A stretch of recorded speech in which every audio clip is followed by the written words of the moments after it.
live on Facebook at GTV Ghana and across all our social media platforms at GTV Ghana. I am Valencia Tete. Now let's get the detail of the stories. In his last speech to the United Nations as President of the Republic of Ghana, President Akufo-Addo recounted what his government has been able to achieve in the past 7.5 years. In under 20 minutes address, President Akufo-Addo combined personal touches with policy imperatives and impassioned defense of social intervention and democracy. He traced the beginning of the life-transforming free SHS, which has helped 5.7 million students to access education. We've taken bold and decisive steps to ensure that no one is left behind in our national development, and we have shown that it is possible. Our flagship free senior high school policy has benefited 5.7 million young people, many of whom would have been denied the opportunity to learn, to dream, and to succeed. This initiative has transformed the lives of millions, positioning the next generation of Ghanaians to take their place as leaders in the global economy. But this is just the beginning. We need a global commitment to ensure that every child, no matter where they are born, has access to quality education. A world where children are left unprepared for the challenges ahead is not a just world. On the health sector, the president told the world leaders of the massive construction of 111 hospitals built across the country to send holistic and quality healthcare to Ghanaians at their doorsteps. Turning his attention to West Africa, President Akufo-Addo appealed to the world body to ensure that the clock of democracy is not set backwards in the region, where democracy has been trampled upon in Mali, Burkina Faso, Niger, and Guinea. He reiterated his call for restructuring of the UN Security Council to make it relatably relevant to the times. The world has changed, and the Security Council must change with it to maintain its relevance in promoting global peace and security. While I'm pleased to see the UN now taking steps to finance peacekeeping in Africa, an outcome of Ghana's presidency of the UN Security Council, we must go further. Peacekeeping alone is not enough. We must address the potential causes of conflict, poverty, inequality, and lack of opportunity. True peace comes from investing in education, healthcare, and economic development. In Ghana, however, we will remain resolute in our commitment to democracy. As my presidency draws to a close, I want to assure this Assembly that the upcoming 2024 elections in Ghana will be free, fair, and transparent. Ghanaians have demonstrated time and again in the last 3 decades their strong attachment to democracy, which they will not permit to be undermined. The Electoral Commission, supported by Ghana's security services, is well equipped to ensure that the will of the Ghanaian people is respected.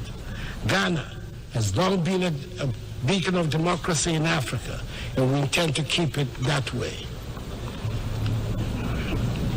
Finally, President Akufo-Addo urged world leaders to prioritize investments in education, healthcare, and economic development, arguing that these are the foundations of a just and equitable society. To him, this is true peace.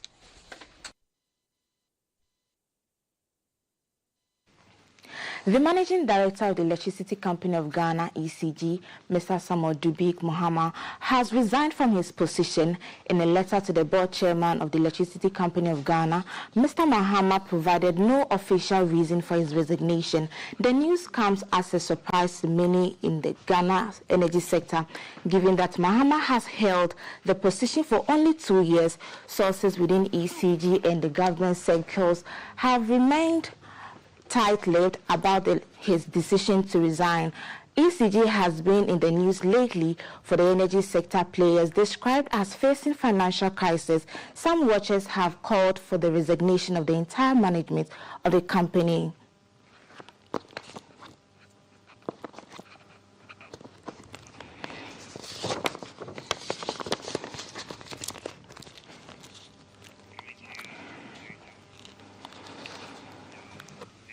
GBC's Clara Mlano, Ms. Doreen Ampofo, Ms. Dede Akron, and Ms. Bichi Senaju are among nominees announced by the Ghana Journalists Association for the 28th Annual Media Awards. The ceremony honors outstanding journalists and media practitioners who have made significant contribution to the journalism in Ghana in the year under review. Doreen Ampofo, GBC Radio. Now, Dede Akron, GBC Obono. Beatrice Sanaju, GBC TV. Clara Mlano, GBC. In setting out to work, we received over 300 entries, representing all other categories that we looked at. And what we use as our guide, we had a 7-point guide, which included accuracy, balance, relevance, impact, background, ethics, and last but not the least, language presentation.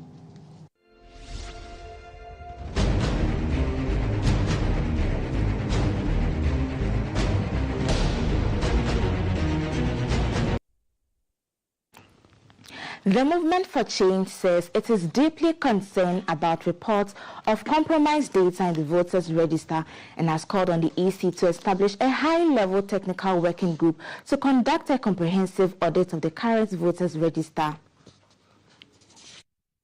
Change said the audit should be conducted looking at 4 critical areas. The areas are the final 2020 voters register, limited registration information 2021, voters transfers effected since 2021, and the special voters list since 2020 to date. The working group should consist of all presidential candidates approved to contest the December elections, consultant response for the EC data management. A statement signed by the Director of Elections, Planning and Coordination, Nanohini Nto, said the EC must share the group. The statement said each member of the group must be provided access to original copies of the listed source documents and facilitated to determine the veracity of the entries in the said documents. Parties who have written evidence of any compromised data will be required to submit same to all members of the technical working group before the start of the audit process. The Movement for Change insists that the resolution of the doubts around the voters' register would ensure transparency of intent that will settle any lingering issues around the voters' register and also position the country for a free, fair and credible elections. All the 13 presidential candidates were copied in the statement. The NDC's running mate, Professor Nana Jane Opoku-Agyeman, is on the squirrel toll of the Western region. On day 1, she met with students of the Isiama Senior Nursing and Midwifery Training College and assured them of policies the party will put forward to improve health institutions. Professor Opoku-Agyeman advised the students to be wary of deceptive promises of the political parties, as this could undermine their future. For Professor Nana Agyeman, it was a matter of choosing progress by voting for the NDC's flag bearer, Mr. John Mahama, for December election. Isiama Nursing and Midwifery Training College and Asanta SDA Nursing and Midwifery Training College assembled. They eagerly awaited the NDC's running mate to hear what she had from her camp. The team's mission was to discuss student welfare and highlight key health policies from the party's Resetting Ghana manifesto. Professor Opoku-Agyeman reaffirmed the NDC's commitment to improving healthcare by expanding health infrastructure and training more health workers, building on the achievements on John Mahama's administration, such as the construction of hospitals and CHIPS compounds and polyclinics. The running mate assured students that healthcare delivery will make good progress through an improved NHIS, the creation of the Ghana Medical Care Trust Fund, the expansion of health infrastructure, and the restoration of automatic employment for health workers. She said the party has plans for introduction of advanced nursing programs and maintain allowances for trainee nurses while offering additional funding options, including student loans. Our focus coming forward from 2025 is to focus on many things, including preventive health care. How we can even prevent the body from decaying in the first place so that the nursing job is easier. How do we do that? Healthy lifestyles. That is why we want to offer free primary health care. Let us see what the situation is as soon as possible. So if there's any intervention, it can be given. So you are a health care provider and you want to direct, you know where your vote should go. Don't listen to the temporary inducements. The Member of Parliament for Elembele constituency, Mr. Emmanuel Amakofibua, urged nursing trainees to prioritize permanent employment over temporary allowances and to vote massively for John Mahama. He promised to provide internet access to the campus. Professor Pokwajiman stated that the NDC's vision for the youth goes beyond mere promises. We didn't come focusing only on one small link in the education chain, which is the SHS. We focus on the planning. I've never seen people who start the education at the senior secondary level. If you don't get a good foundation, you struggle. And education should be pleasant. Learning should be pleasurable. It doesn't have to be something you struggle against. And it's all about the foundation. That is why we are removing schools from under trees and diversifying the secondary terrain to ensure some can branch into nursing, some can branch into TVET, some can continue with what has been laid. So they give people choices. Professor Nana Pokwajiman advised the students to reject those who offer money for votes, emphasizing that the NDC prioritizes sustainable development for their benefit. The students assured Professor Pokwajiman of their utmost support to help return the NDC to power to continue its projects in the health sector. The New Patriotic Party has mended all cracks within the Fomena constituency with hopes of recapturing the seat and further boosting the party's tallying on December 7. The Fomena seat is currently held by an independent candidate, Mr. Andrew Amakwe-Siama, who doubles as the second Deputy Speaker of Parliament. This time round, the party has presented Mr. Amakwe-Siama as its parliamentary candidate for the upcoming election. A unity rally was held at Dompase in the Ashanti region, where all were urged to work together in the interest of the elephant family. Party wrangling at the 2020 election pushed Mr. Andrew Amakwe-Siama to go independent against his party, the NPP. He won, polling 12,805 against the NPP's Philip Ofori-Asante, who obtained 10,798, and the NDC's Christiana Piaget securing 2,608. With this, the NPP had to fall on Mr. Amakwe-Siama to form the majority caucus in the 8th Parliament, following a split of 275 parliamentary seats between the NPP and NDC, resulting in the first hung parliament under the 4th Republic. The NPP running mate, Dr. Matthew Poku-Prempeh, brokered peace between the old and current executives in the Fomena constituency and urged all to support the party's decision of having Mr. Esiama as its 2024 parliamentary candidate.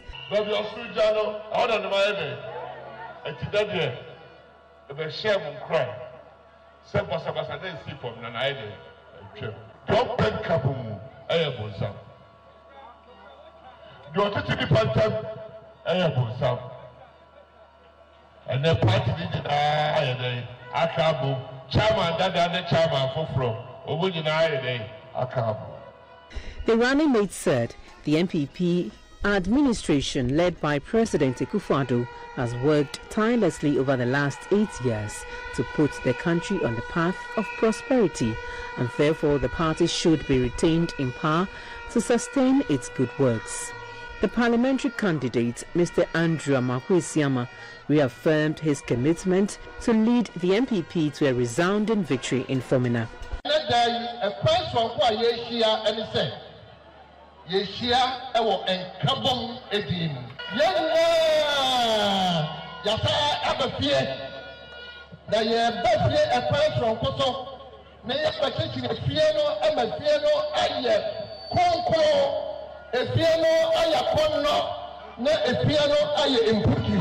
He urged all stakeholders, particularly past and present executives and assembly members, to rally behind the party's ongoing projects in the constituency as part of their campaign strategy.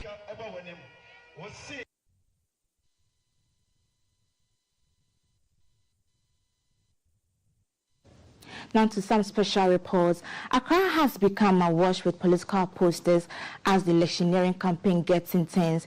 These posters have covered our streets and are composed of mixture of colors, slogans, and images competing for the attention of electorate to shape their perception in the election. But while these posters are necessary because of the season it promotes in the interest of the political parties, their presence is becoming a nuisance to some, defacing the beauty of the city. GBC News looks at the trend. Advertising may be old, but remains alive. It is one of the most common types of traditional advertising techniques, promoting one thing or the other. From old-fashioned advertisements during campaigns to deceptive promotions, the public is constantly bombarded with these unsolicited ads.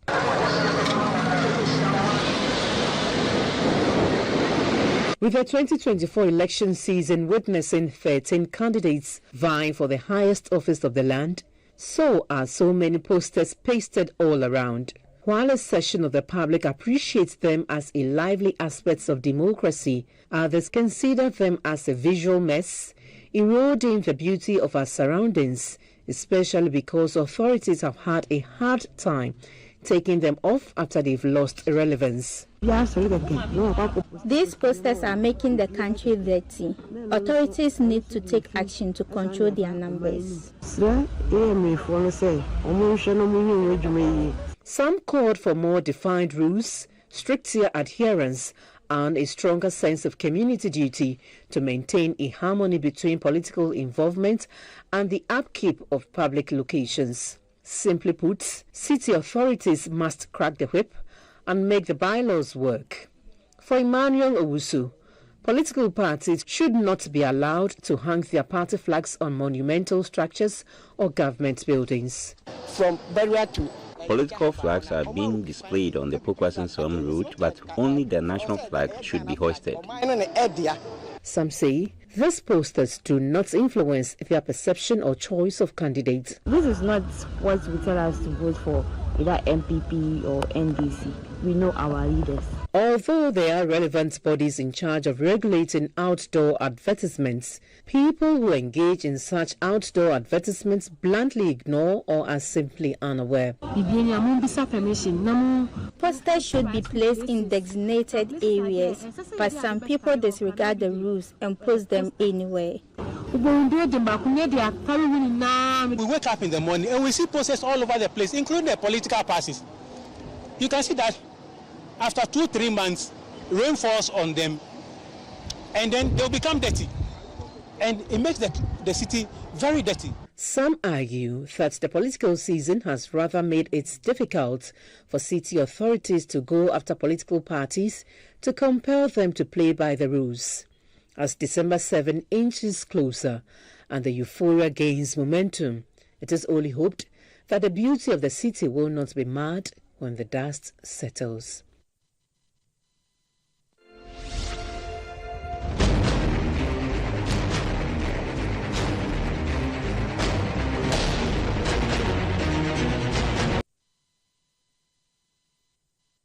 Now on the foreign front, Sudan's health ministry says more than 430 people have died from cholera in the past month as civil war continues to ravage the country.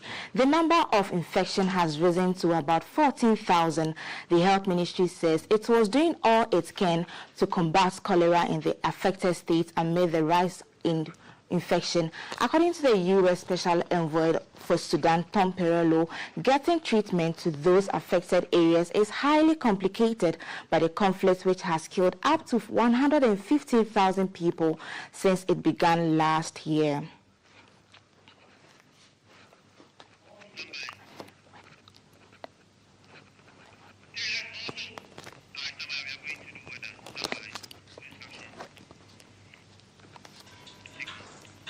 Let's have the weather report for today.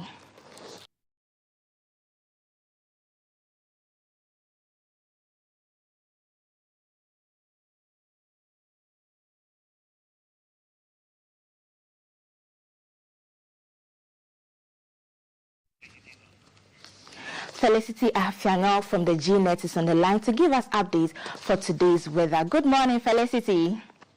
Good morning, Valencia. How are you? I'm doing well. How are you doing today? I am much better today than yesterday. Good to hear from you this morning. How is our weather looking like this morning? Thanks so much, and good morning to our dear viewers and listeners. For this morning, we expect cloudy weather over some areas of the country, and then we are having some possibility of rain over some areas. Thunderstorm with rain is expected over Gosu, Sunyani, Techimai, and then those in the Mango areas.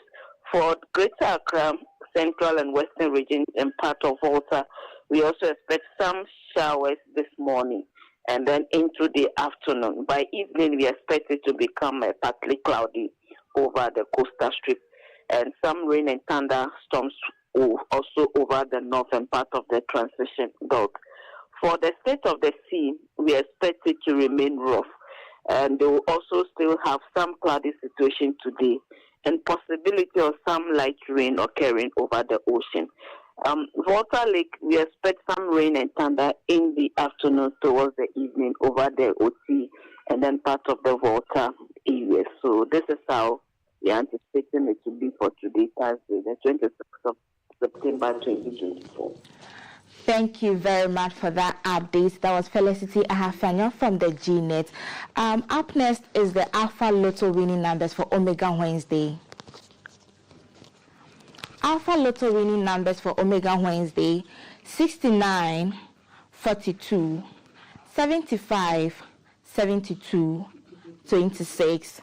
The Alpha Lotto winning numbers for Omega Wednesday again: 69, 69, 42, 42, 75, 75, 72, 72, and 26, 26.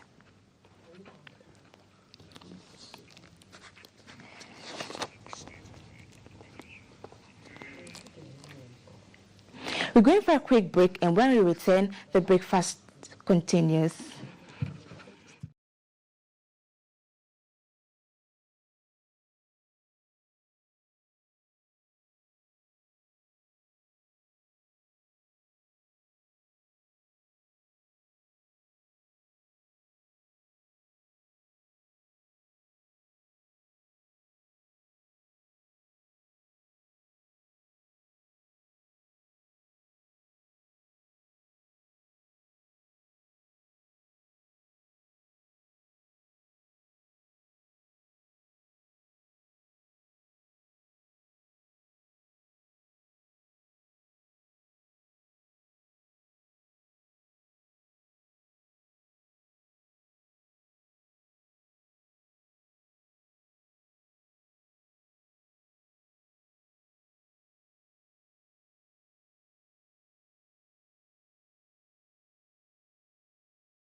of September, which means we are 3 months away from Boxing Day. And I know I am forgetful, but yesterday was just the limit. I mean, I drive home, I pack, and then my son comes out, second son, and he says, Daddy, your laptop bag is on your bonnet. So I drove from Accra Central home with my laptop bonnet, laptop on the car. What? Then no, I went to YouTube and then I went to look for how to improve your memory and your... How could I do a thing like that? But hands up if you are like me and you forget stuff. But this was the limit. For me, this was the limit, man. I drove with my thing on the car. I didn't stop at any traffic light. Nobody was around to just grab it and run. And I thank God for the miracle that my laptop survived with my computer in it. Good morning, welcome to the show. May you not be as forgetful as Coffee Day, and say amen to that. What I can remember is that we have a big show for you, as we always do. Today is Throwback Thursday, so get ready for some old music, some old videos, some old pictures, and some fresh news on headlines with the Sheikh and the Rev. If you don't know who they are, where have you been these last 3 years? You watch out. At 7:30, you will see them. And ahead of that, I have a conversation on SIM swap fraud. These scammers, I hate them, but we have to expose them. And my man, David Jedu, from Cyber One Defense Communication, will be coming up in the next 5 minutes for a conversation on SIM swap fraud. I haven't forgotten that she's here, so I throw it to her. Matiti, what's up? Hi, Kaf. Oh my God, the forgetfulness. I can't believe it. You know, I think the most was when I wore 2 different slippers to work. I think the work does this to you because I got here before I realized that, but that was something. And you've had a conversation on dementia, so maybe you should go back and look at memory, improving memory. But yes, Carl says we have a big show for you today. International Universal Access to Information is a conversation we'll be having with the Deputy Minister of Information. You don't want to miss that. We're roping the RTI as well, how you can access information. Then we'll have a big chat as well with Medimosis, get to know the products they have on the market and how you can use that to better your health. So that's what's happening on my side. Kaf? Oh yeah, and we will be having breakfast with Bezalel Mate Collins, like a worship guru. Amazing. And Jay will be sitting down with him on that for lifestyle. Our WhatsApp number is 055-556-1034. I haven't forgotten that number. 055-556-1034. Keep them coming in, all right? Yeah. This is GTV Breakfast. If you want to be inspired, wait for the quote of the day from our man of the moment, Jay Gabra, waiting in the wings to deliver. Stick around. Hope he doesn't forget. He won't forget. SIM swap fraud after Jay Gabra. I didn't forget.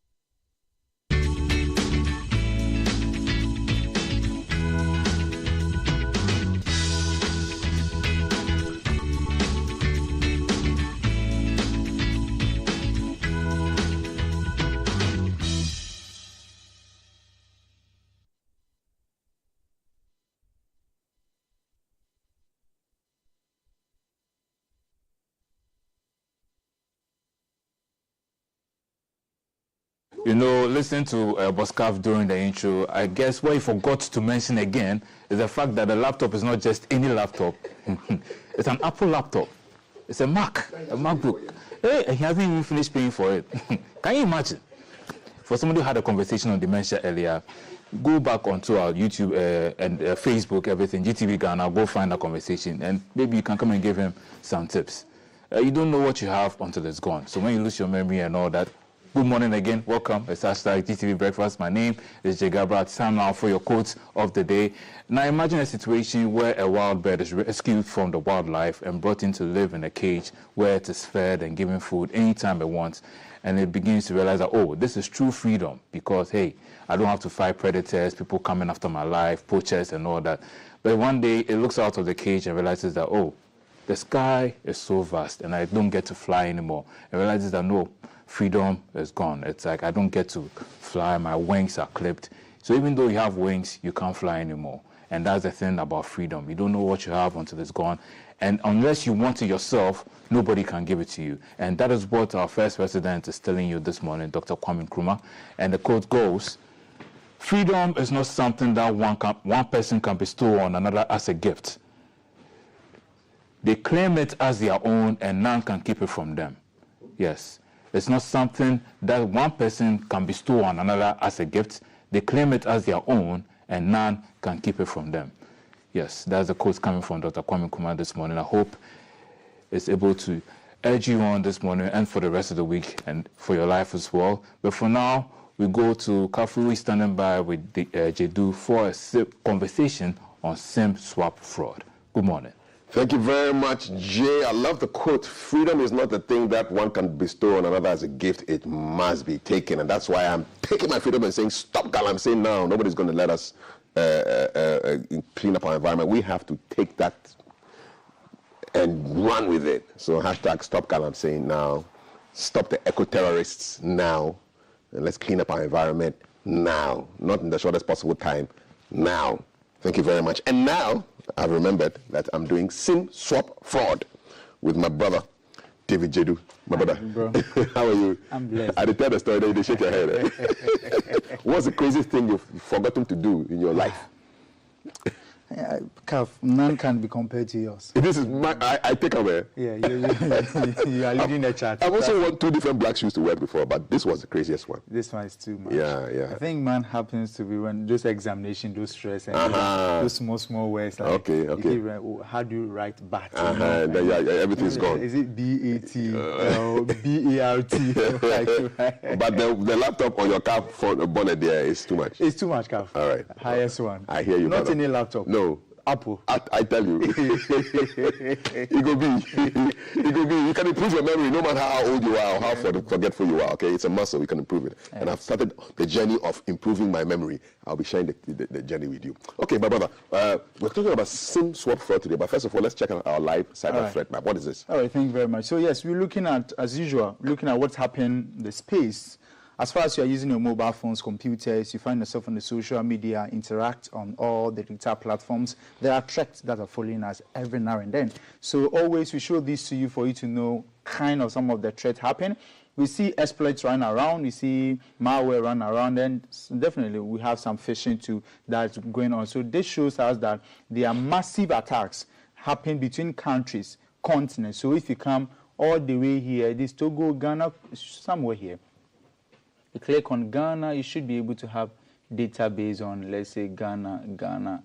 We'll get it. It's there. Yeah, yes, that's Ghana. Yes. Data unavailable for now. Yeah, okay, Cote d'Ivoire, so data unavailable for now. So I think they're updating their system. So definitely would have it. Definitely, Nigeria is up now. So you could see what's happening. So you see right now, there's so much attacks going on, and that should remind you of what's happening. So you could see some of the attacks currently. We have web server enforcement violations. We have a lot of them happen here today. So this should tell you how we are not safe whilst we find ourselves on this spacecraft. Thank you so much. That's our live cyber threat map. 6.6 million attacks on this day alone. Top targeted countries: Mongolia, Ethiopia, Nepal, Macau, Georgia. Top targeted industries: education, government, and telecoms. And then you have your top malware types: DDoS. Okay, now DDoS are ransomware. DDoS, that's distributed denial of service attack. Right. So that's where we have a lot of query traffic on some system to break it down, right? So as you have that coming through, and we also have adware. It's coming from, is it adware, right? Yes, adware. The adware coming from those adwares that have viruses, malicious content in there.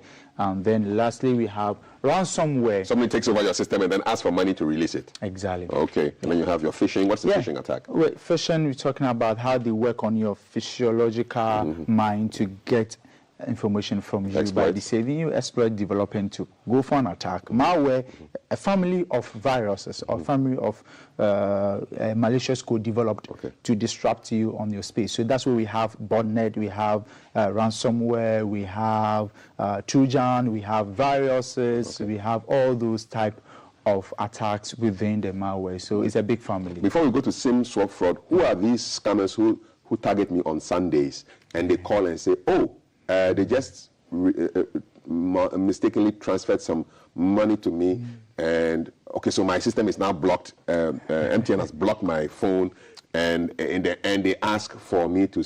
They will send me an OTP, and then I have to give them my number, and then they'll unblock it for me. Yeah, this attack is currently ongoing, and it's good that I'm happy that you experienced that so that we could talk about it and people would know how important this is. Now, recently, the attack on mobile money and also WhatsApp has increased. Just a week ago, a woman, the story was very, very passionate to me because a woman went for loan, that is 25,000, and mistakenly she received a call from these numbers that they've doing some transactions and blah, blah, and so they have blocked her number, so she can't do transactions again. So she quickly dropped the call, called MTN, right? It was an MTN, so he called the office, and they told her that, you know, the representatives will call her to handle the But case. these were scammers? Yeah, they are scammers. So it wasn't MTN she was calling? No, she first called MTN, the office. According to her, she called them, and they said, okay, they would check on her system and get back to her. So for some 5-10 minutes, she received a call, thinking that it was MTN. And these people spoke to her as if that they were calling from the office. Okay. And the long and short of it is that 25,000 on her phone was gone. Okay. And the sad aspect to me here is that she followed up to report. They said they are sending it to the anti-fraud department, and they said to her that it's going to take her 1 month. And I asked a simple question. So all the payments we are paying for service charge, for e-levy and all those things, if things happen to us on our mobile money, what are we going to do? Okay. What is the security there for us? Good question. You see, when you go to the banks, that I feel I do more mobile money than going to the bank. So then they make more money from me than the bank. But even the bank, they have police people protecting our resources. So who protects our mobile money? Who protects our mobile money? Good question. So that is what Kafi went through. Yeah. Then, and also, the attack on you was also to take your WhatsApp from you. Yeah. Because they were doing so that you send them the OTP code. And OTP simply means one-time PIN. Given to you by WhatsApp platform to only you, the person who uses the number. So if they were using social engineering, you just started with smashing attack, text message, followed up with a version, calling, right? So by so doing, they're able to work on your mind, get that code, OTP code, then they'll log into your WhatsApp on your behalf. And then they start perpetrating their fraudulent activities. From the moment they called, I found out that they were thieves. So I just let them on, and then they asked me for my number. I said, I gave them a beautiful number, 666 419. That was the number I gave them. And the guy put it in 666, and then he saw that. I got you. Yeah, but be careful. Check to see if your phone has been blocked. Nobody should tell you your phone is blocked, and then you believe it. Okay. Exactly. I'll release that audio to you. I recorded it. Yeah. I'll release it to you for educational purposes. For educational purposes, we'll do content on that. Alrighty. SIM swap fraud. Let's go. Here's a big topic. What is conversation now, right? So I think BOG, that's the Bank of Ghana, released a fraud analysis, fraud report on the banks. What has happened? And then SIM swap fraud comes to play, and so it has increased. And when we're looking at SIM swap fraud, we are looking at the means whereby fraudulent activities happens on our SIM card. And this is normally when maybe you lose your phone card, or you lose your SIM card or your phone, where you have your SIM card inside in a car or something, and then you want to replace it back. You can call the office, go through a process of authentication, then you get your SIM card back. Now guess what? The scammers, the fraudsters, are able to also place the same thing on your behalf. So they also call the office, pretend to be you, give them the information they have, and then they're able to hold your SIM card. So you have the SIM card in your phone, but nothing is happening from your side. So then, remember, you have done all your authentication, all your two-step verifications on that number. So then they have it, all messages go to them, so they can easily log into your account. Not only that, they can easily do a transfer on your behalf. Assuming you have issued a check and they have to call you for verification, and now they have swapped your SIM card 2 DS. So now all calls go to them. They just pick up the call, please, that is me, verify, pay out. You understand? So that's a SIM swap fraud. We'll give a very good picture a very graphical picture about this. So look at this. This is what is happening now. So the attacker collects data on victim. How do we collect the data? From social media platforms, right? So we've put in a lot of information about you, everything about you on social media. So they gather such information. Now the thief calls the phone service provider. Here could be Telecel, Telecel, MTN. So the thief will call them. Pretend. So based on the information gathered, because when I want to replace my SIM card, there's information that I have, they can. So based on the information gathered about you, they are able to get it. Then the thief tricks the carrier, that is the service provider, switch the victim phone number to a SIM card that they are handling. So they will say, okay, for some reasons that is not working. So they want you to switch it, swap it to a new number. That is DS, or that's what they are having. Now, the thief gets incoming calls. Now, the thief will get incoming calls, text message of the victim. So incoming calls, bank is calling to for verification. Incoming call, they receive it. They accept it. Text message, guess what, Calv? Do you know that when these guys were able to place a SIM swap fraud on your account, they don't even need to call you. Why? Because the OTP code would have gone to them, would have been sent to them. And then they will just log onto your WhatsApp on your behalf. Let me explain this. Let me understand this. Yeah. So the attacker collects my data. Yes, information about you. Then calls my provider. Yes. And then tricks the carrier into switching my mobile. So what will happen? Will my number still be working? No, at that time your number will not be working. So that's when some of the symptoms you're going to have. We're going to talk about some of the symptoms that the last one, please. Let me see last one. Yes, please. So now, strange notification, that's some of the signs. No phone service. Like you see, so there will only be any service. You see, so at that time, that's what happens. Sometimes you say, oh, my network not to call, I have no network, and you start saying that, oh, the network is very bad. You have that. So no service. This one too is an interesting one. Strange notifications. Yes. In the early stages of a SIM swap fraud, the phone in question may receive texts or calls about an unexpected change to the service. Yeah. If this happens, it is best to speak to the service provider immediately to find out what actions have been taken. Yes. Okay. And then we have that. So we come there. So we look at that. So you're looking at our graph. So this is what it is. Okay. This is a simple graph telling you how the SIM swap fraud happens. So it starts from you giving out your information to them on the social media, on the space. Now then they place a call on your behalf. And Cap, here, there's a big question here. But why don't they call with my number? See, it's why would they call us all? Okay, this is what's happening now. Because if I have the number, you can't call with my number. Yes, so assuming your phone is lost. Okay, so a lost phone. So I call you, oh please, I'm speaking to the service provider. Yeah, please, I'm Kafri. I lost my phone somewhere ago. I want you to block that number and put it on a different number because I'll be receiving calls. Okay, please be on the line for authentication. Let us ask you some few questions. When did you register the SIM card? Because they have gathered information about you, they've been able to answer all those things. So definitely everything proved to them. Aside that, the next thing that could happen is that, and this is very serious, and it happens in all organizations, but this one is very critical. That is, here we have what we call the insider threat. So somebody inside the service provider? Help them. Okay. So mostly it happens with a help from inside. And that has been happening. Okay. So they connive with somebody inside, then they perpetrate such fraud. Yeah. So mostly, if before this could be possible, they connive with somebody inside. If the insect will bite you, it's from your own cloth. It's from your own cloth. Okay. So happening there, you have the inside, and that is what is happening here. Now, so then he's able to now get all your information. Then every course and everything is done on your behalf. So graphically, this is how the SIM swap fraud is looking like. Now, the more interesting aspect of this is that BOG, Bank of Ghana, they said this. They said that about 4.6 million cedis has been lost to SIM swap fraud.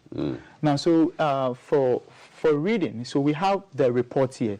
This is the whole report. So you can go to Bank of Ghana and you read it. You can read the entire report. Now, so I just want to list some of the threats that they were going through in the banks, but specifically we will be limiting our conversation to SIM swap fraud. So they have ATM card fraud, right? That's taken. They have that. They have check fraud. They have cyber email fraud. This also we'll talk about that later. E-money, so electronic money fraud is also there. Fraudulent withdrawals are there. We go all the way. Then remittances. Then we come here. That's our friend.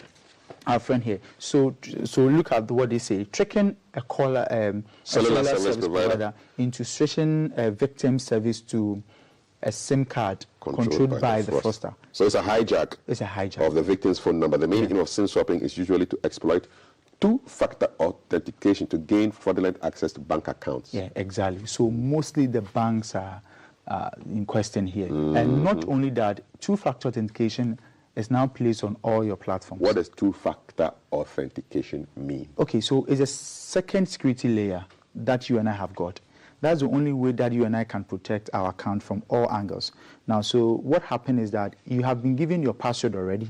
The system has been able to authenticate that, yes, it's you, Cafe Day, but they want another security layer that you have to bypass. So then they confirm with you to send to your number. So here, your SIM card number will be sent to the code will be sent there. That's what WhatsApp did for you to be able to. If not, they would have been able to log you out of your platform. Not only that, when it comes to authentication now, we have multi-factor authentication. That's multi-layer authentication. So the multi-layer authentication, we are looking at, some of them comes in your email.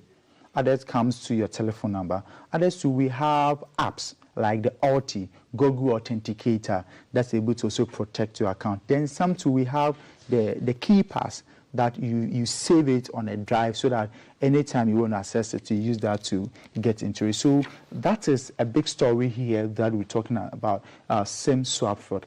Awesome. How do we protect it ourselves? Yes, so to protect yourself from SIM swap fraud, open the...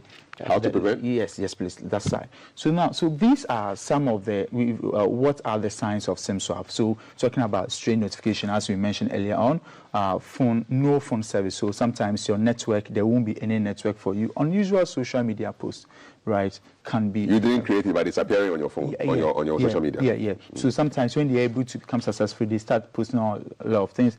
Account log out. So you'll be there, you see your account has been logged out.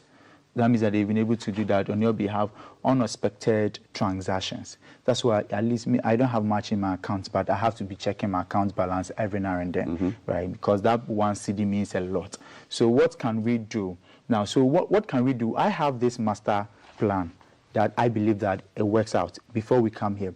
Now, to protect yourself for this SIM swap fraud, one of the things that we have to do is that, we need to have a private number that nobody knows about it. See, you feel that, yes, DK Cyber, my number is out. So that's the number I'm using. So you call the bank or you call the service provider to swap that number, thinking that they are going to reset my account and get the OTP. Meanwhile, that OTP runs on a private number nobody knows about. Not even the internet knows about it. Nobody knows about it. So the advice here is that get that private number, nobody will know about it, and use that number for all your authentication, including your email, your Facebook, your WhatsApp, so that all the authentication is being sent to that private number. So in case your main number is being hijacked, nothing goes there. Your bank cannot be reset to there. And when you are creating your bank, you give them that private number for them to call you in terms of anytime there's emergency. So that private number is being known, but nobody knows about that. So that is one of the tips that we can give you that will help you. Aside that, when it comes to, let's look at the individual side and the bank side, because it was from BOG. Now from the bank side, what we can also think of doing is that multi-layer authentication for the users. Now, when it comes to security, it's an option for you to opt in or opt out. Now, but when talking about finances or money, we don't need to give them an option. You need to do the best for them. So I believe that when you have multi-authentication, not only the number to confirm, but other multi-authentication to confirm, that will help the user. So in case they're even able to be bypass the SIM swap side, there's another layer to check them for them not to become successful. So that is, we need to deploy multi-factor authentication like this, my phone, Face ID, fingerprint. When you go to almost all the apps are being locked with a different passcode and other things, right? So there are multi-factor authentication layer that even if you get my password, unless you come and cut my hair, you get my face or my finger, you know, all those are part of the same how we can protect. Now, what role does social media play in SIM swap fraud? We have that there. So these are some of, so how to prevent SIM swap fraud? Use smart online habit, right? So basically, we need to be able to, here I would term it as practicing cyber hygiene, right? People are not hygienic when it comes to cybersecurity. And I'm taking this opportunity to also remind you that the month of October is not just a month of massaging breast. It's also the month of cybersecurity awareness. So not only we're going to talk about breast, I know month of October, GBC will be talking about breast, but cybersecurity is one thing that we cannot take because the breasts are closer to the women, but the phones are more closer to them than the breast, to me. Let's combine the breast with the cybersecurity. Fantastic, but my priority is let's do the cybersecurity more. Yeah, so secure phone account, right? These are some of the measures. Use authentication apps. That's some of them I mentioned earlier on, the Google Authenticator, the RTE, and the rest, right? Ask for callbacks, right? Ask for callbacks. Avoid linking account to a phone number. Avoid linking account to a phone number. When it comes to the two-factor authentication, one of the weakest is the phone number. But that's one that we do most because it's easy to do. Linking the account to the phone number. That's should I link it to the number that nobody knows? Nobody knows. That's better. Okay. Or better to use the app. Okay. Just the problem with the app is that you need to know the master key. If not, if you delete the app, you'll be trouble. so that's so suppose I have linked my bank to my number that everybody knows. Can I now go and change the link to another phone? Yes, so why not? So go to the bank and get that SIM card nobody knows about it for your own safety. See, when it comes to security here, this country, it will happen before solution will be difficult for you. Then I'm saying it's proof. Thank you. I work within the tech sector, so let me talk about that side.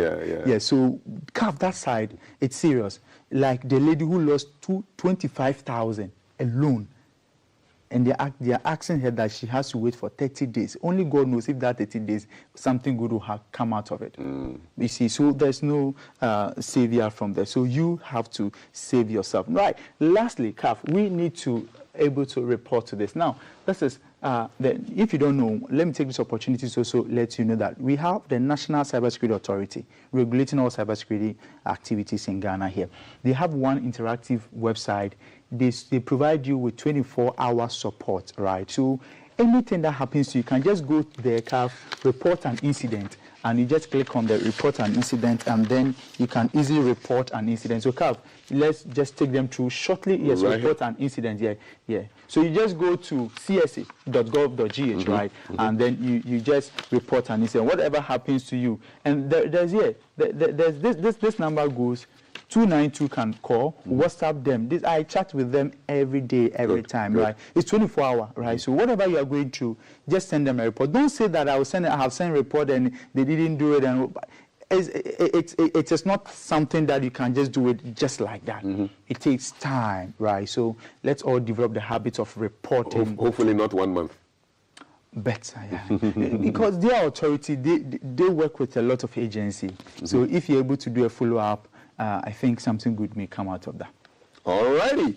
So that's information. You are at least more aware about what SIM swap fraud is, how to protect yourself, and those tips are really, really important for you to have. Where is it? How to prevent? Yeah. So just quickly go through that before. How to prevent SIM swap fraud. Use smart online habits. Secure your phone accounts. Use authentication apps. Ask for callbacks from the banks or the mobile service providers, and avoid linking your accounts to a phone number. It's a preventable attack. So go check out this particular site, Kaspersky. They do the antivirus, right? Yeah, they do that. This is wonderful. Great information there. Just go to SIM swapping, and you'll find out exactly what this whole thing is all about. Brought to you by our friends from Cyber One Defense Communications, represented by David Jedu, our man himself. Yes, sir. What's new at your end? All right, so there's a lot happened there. We're having a book launch coming soon. We have almost about 4 solutions developed by Cyber One Defense coming out soon. Misinformation checker, phone scanner, all those coming out. And also we are having the teen cyber, where the teens are competing. They've gone through training and they are competing, like the way the National Science and Maths quizzes, but this one's practical for cybersecurity. You can check that. Aside that, too, we do all things cyber, we do all things tech. So you can just pass by our office located at Abelinkwe, adjacent the Central Mosque. And to call us, it's +233 552 373603.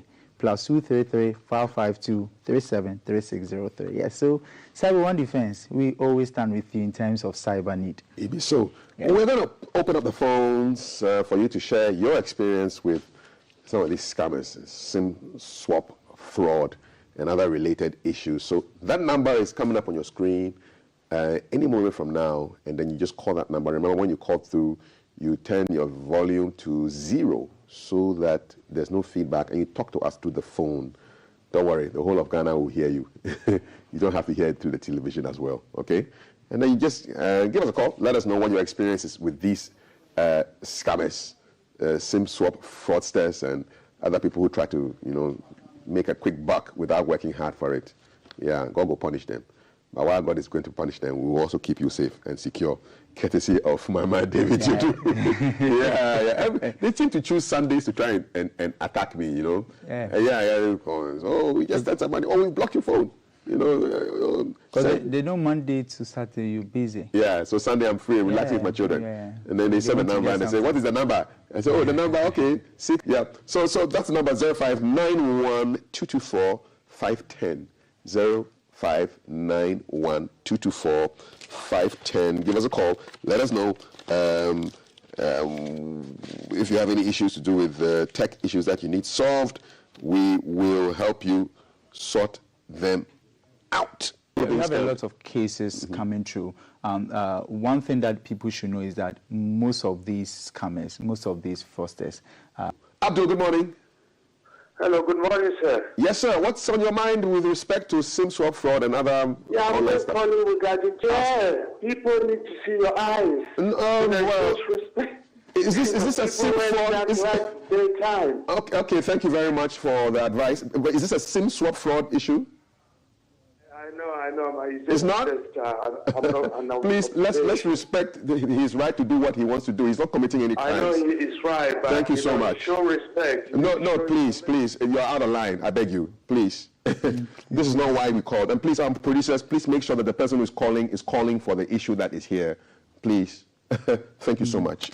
Yeah, that's fine. That's fine. He must know. This is probably the reason why they're wearing it. So please respect that, okay? He doesn't have to tell you what is going on in his life.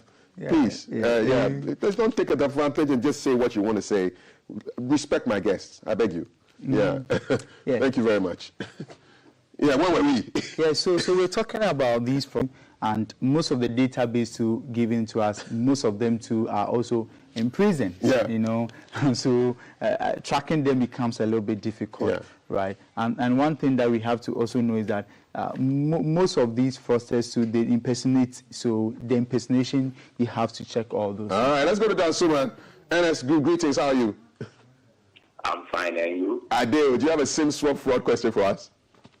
Yeah, I want to know how I can track my SIM in case I got hacked, because I gave some stuff to a guy to deliver to someone, and he went away with the stuff. So I want to know if there's a way I can track a number that,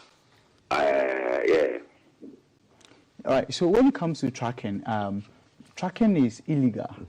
The reason is that everybody has its own right. So if you want to track, you report to the police. The police take order to the court for permit before you can do any tracking. But if you are talking about maybe home base, those ones we call them parental control. Those ones you have platforms that you could use. But if we're talking about tracking, that you need to seek for permission from the authorities.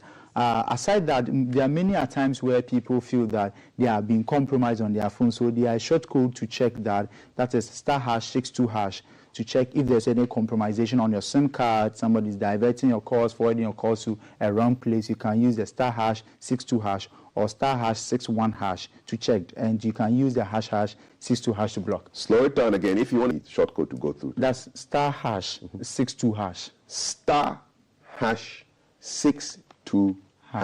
And then okay, we're dealing.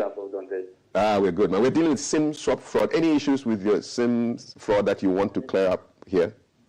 No, the question so you can go to... the CSA. Yeah, the CSA. So the WhatsApp number is 0501 603 111.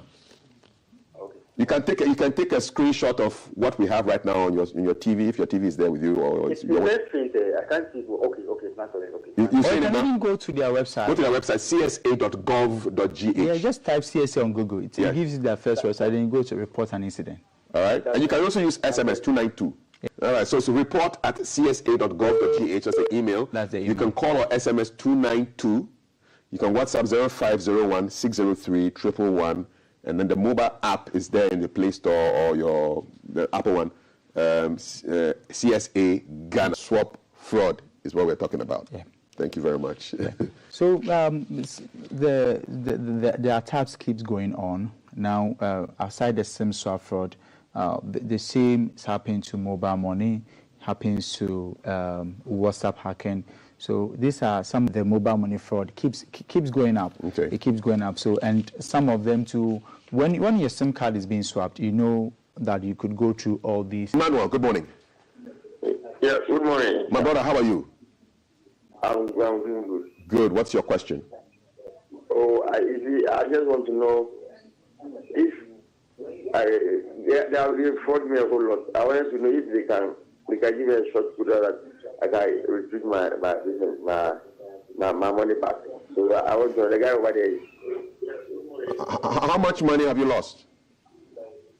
Is that? How much money have you lost? Oh, like 1,200. 1,200. Boom like that, or in amounts? Was it one time 1,200 or over a period of time? No, 1,200. In one attack? Yes. I don't know whether you can get your money back. So because I don't know what type of attack that was placed on him. Yeah. It could be mobile money fraud. What kind of attack did you suffer? How did they take the money from your wallet? They asked you to enter some code and then that's a social engineering. Yeah, so they were able to work on your mind too. Yeah. Unfortunately, you could report to MTN or whatever service. They have given you some few weeks, like getting to about a month. Okay. They say you should. They said you give me after a month. Okay, but you need the money quite quickly, right? Do you need the money quite quickly? You need the money quickly. That's why you want to know how to get it. Is that correct? Yes. Yeah, I think you just, the patience here will move mountains. So you need to just work with your service provider, and after 1 month, check back on them again. See what happens. Yeah. But be very careful when people call you about these things. You know, be careful.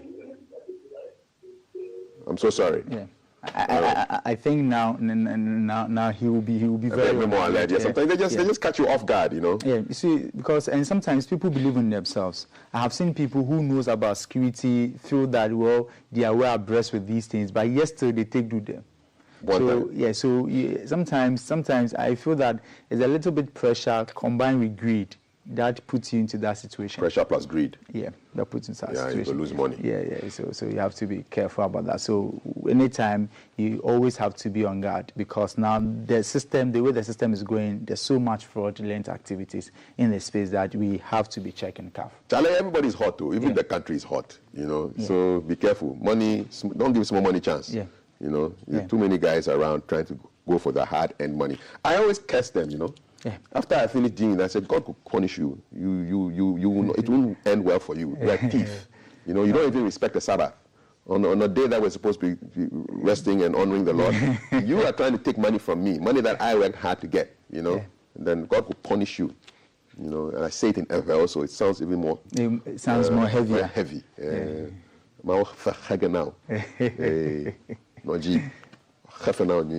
God will pay you. Yeah.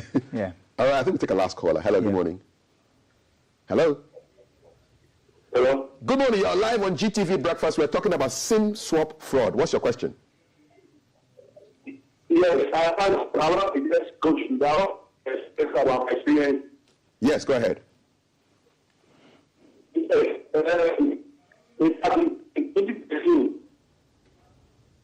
Oh, we would like to hear your experience, but you need to change your position. We can't really hear. Your line keeps breaking. Your line keeps breaking. And the gentleman has said all, because I suspected that.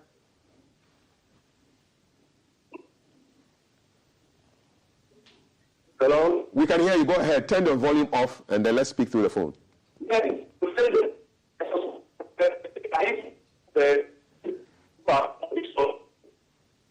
I'm sorry, we can't hear you. We'll have to take the line down. I'm sure your story was interesting, but the connection wasn't too friendly. All right, okay. I think we're probably at the end of our segment right now.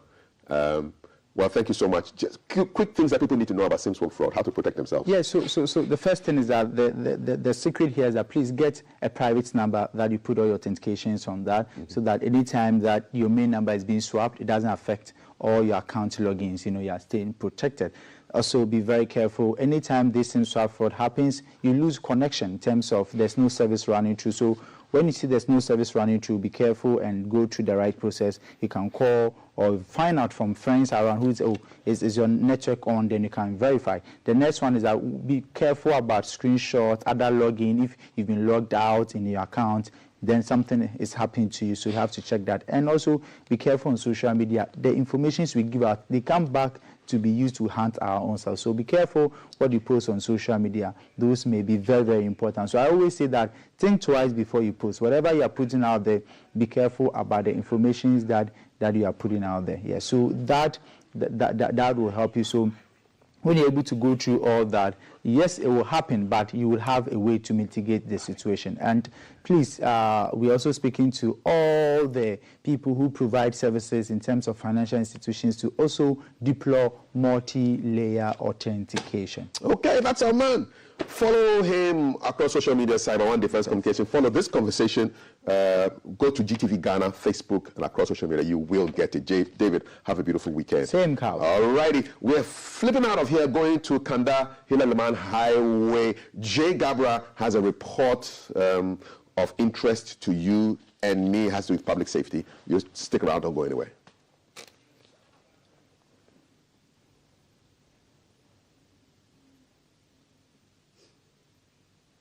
Thank you so much, Kafui. So this morning, our road safety segment, we are coming to you live from the Hila Liman Highway right here in Kanda in the Greater Accra region. Some of the most popular landmarks around me include the Embassy for the Czech Republic, and then just to my right is the Kanda roundabout for those who are coming to Kanda, coming onto the Hila Liman Highway, or the Hila Liman Highway for those going all the way to Rich, for instance, going towards Rich and Accra. This morning we are just looking at how safe our roads are, for instance, and if you look just behind me, for those who are coming from Kanda trying to edge their way into the main road, you realize that they have to start creeping in because the traffic lights are not working. And these traffic lights have not been working for a while now. Now the highway is such that the speed at which some vehicles are coming in before you enter the main road, it becomes quite drastic for you. So you realize one taxi driver just managed to find his way and cross to the other side. And it's like, you have to, the thing about timing, you have to watch it quite carefully. If you're not careful, it may lead to a road accident. And you can see how dangerous the scenes are at the moment.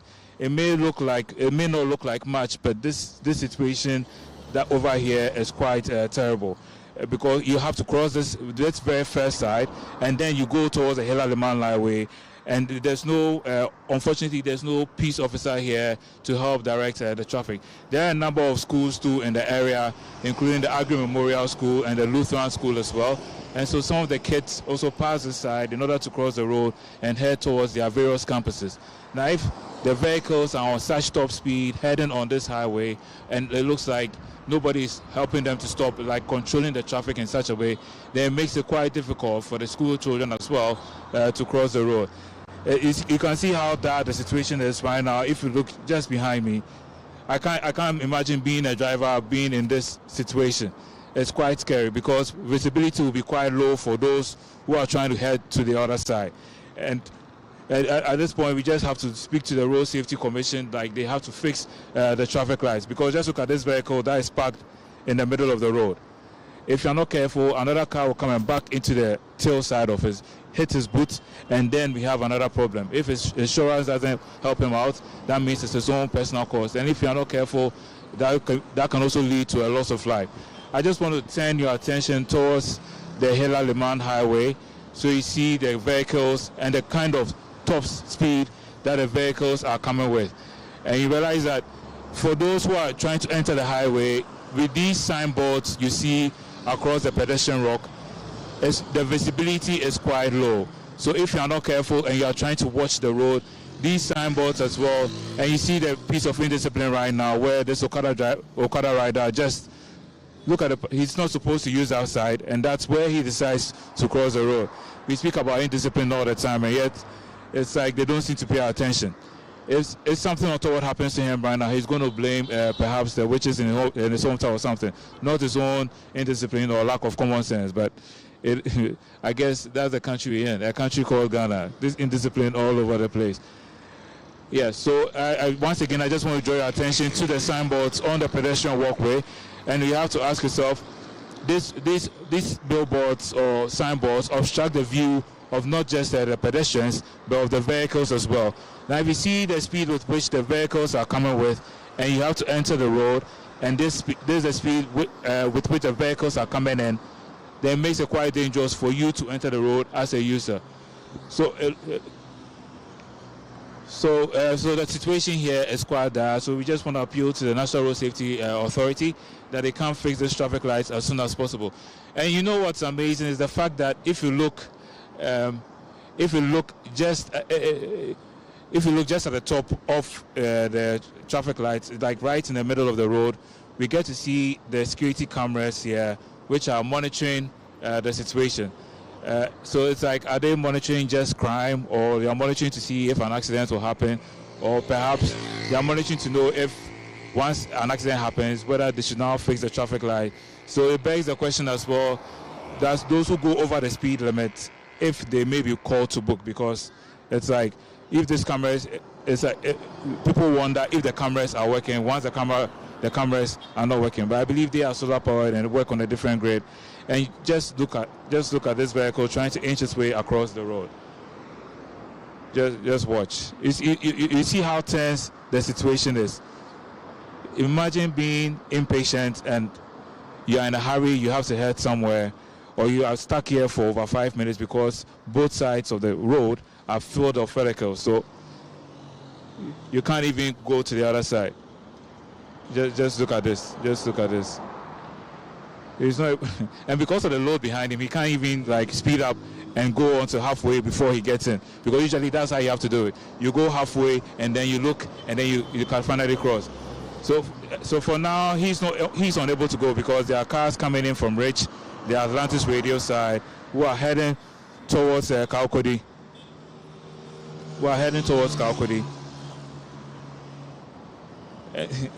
I can't imagine being in his shoes this morning. And you can imagine this is just in the morning. So later on in the day, perhaps around 11 a.m., 12 a.m., heading all the way towards evening, rush hour, the situation becomes quite dire. Let's see if he's able to cross. It's like an adventure this morning for him. My goodness. Oh, finally he made it.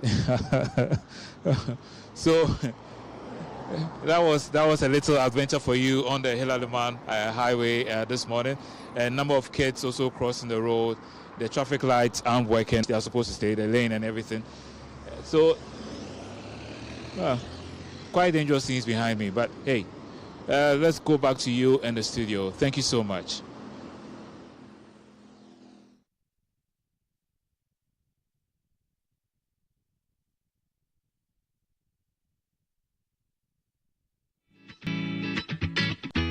Live from GBC Studio One, this is The Breakfast Show.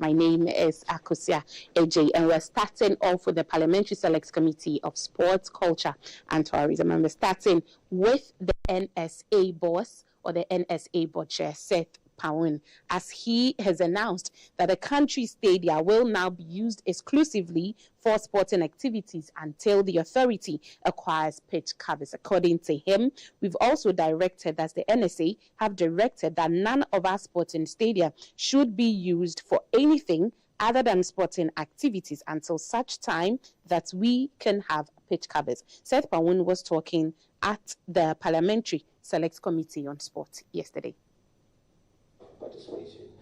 And we have also directed, I don't know whether it's the right time to put it out, we've also directed that none of our sporting stadiums should be used for no other activity other than sporting activities until such time that we can hold claim to pitch covers.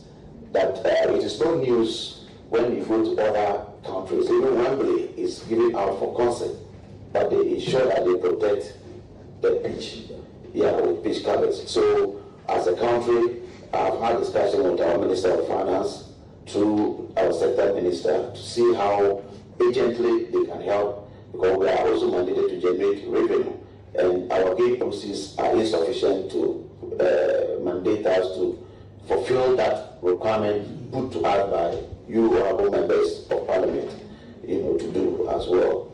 So I can assure you that on this call we are doing so well to make sure that what happened before doesn't happen again. And the officer is also undergoing disciplinary measures. The officer who gave the facility out and failed to recover the pitch ahead of the game is also undergoing disciplinary measures at the authority as we speak. Well, more on the NSA, because they have announced that the Accra Sports Stadium as well as the Cape Coast Stadium are fully prepared to host Category 3 games pending inspection by the Confederation of African Football. The Confederation of African Football appearing before,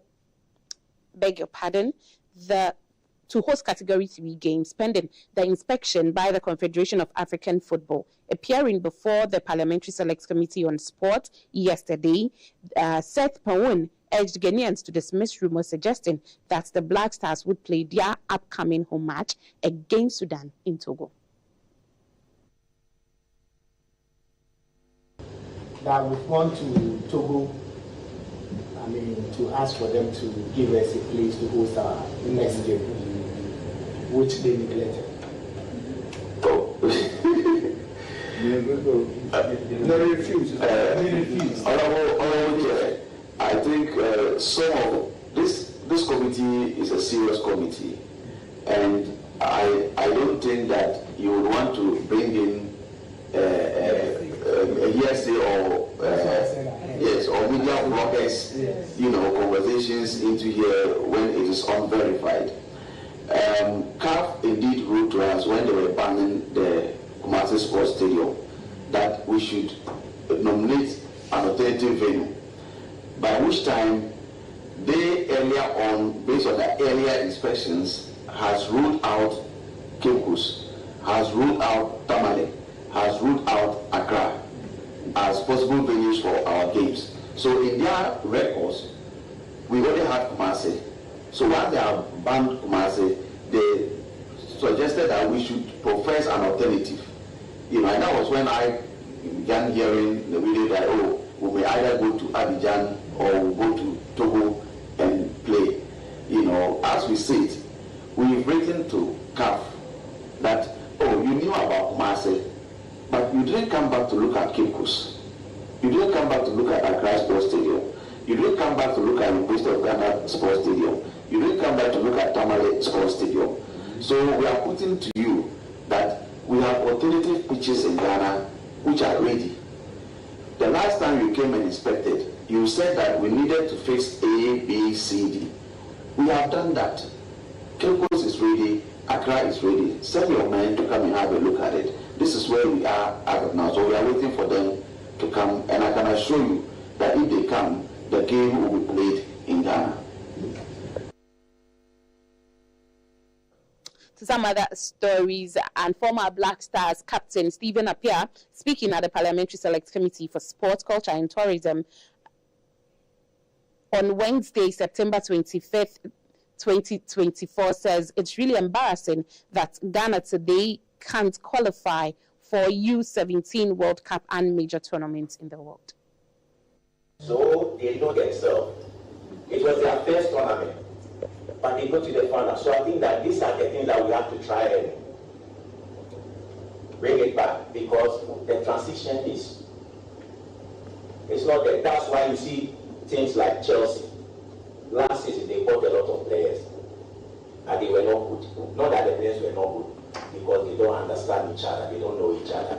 So we have to try and bring back the course, and who knows, maybe the next tournament will qualify, because it's really embarrassing that Ghana today we can't qualify to play the under-17 World Cup.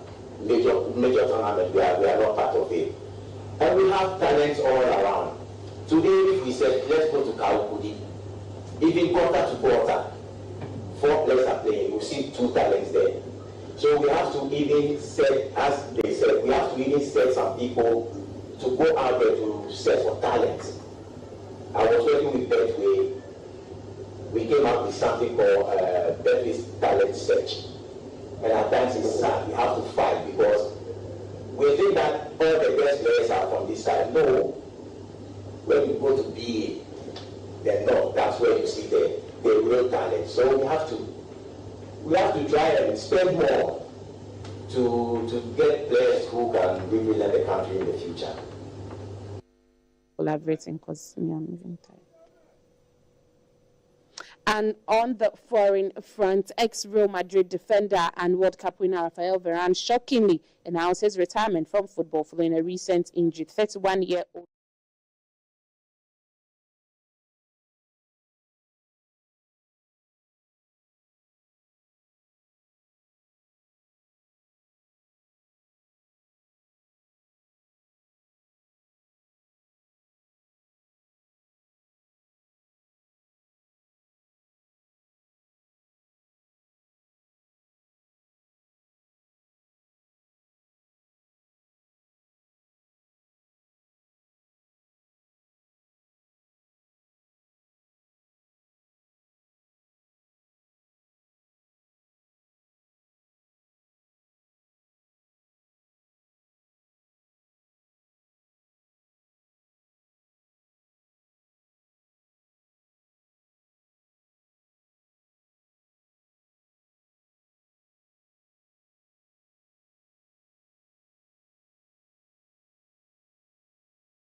They used to have a dog.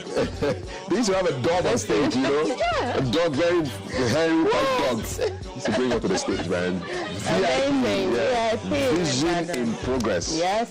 Lazy and Promsy and all those guys, man. Yeah. Taking it back 20 years plus. It's a throwback Thursday. Yes. Yeah. The boogie and... Let's go to the headlines. Bessie with the headlines. What's up? Big one. Daily Graphic big one has President Akufo-Addo the UN General Assembly Security Council needs overhaul, structure deficient in addressing global challenges.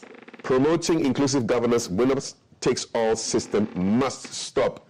Experts advocate. Right. 32 journalists, media houses nominated for awards. And the Student Loan Trust Fund has disbursed 20 million cedis to students. That's our Daily Graphic this morning. Yes. Leading with the President at the UN General Assembly. Yes.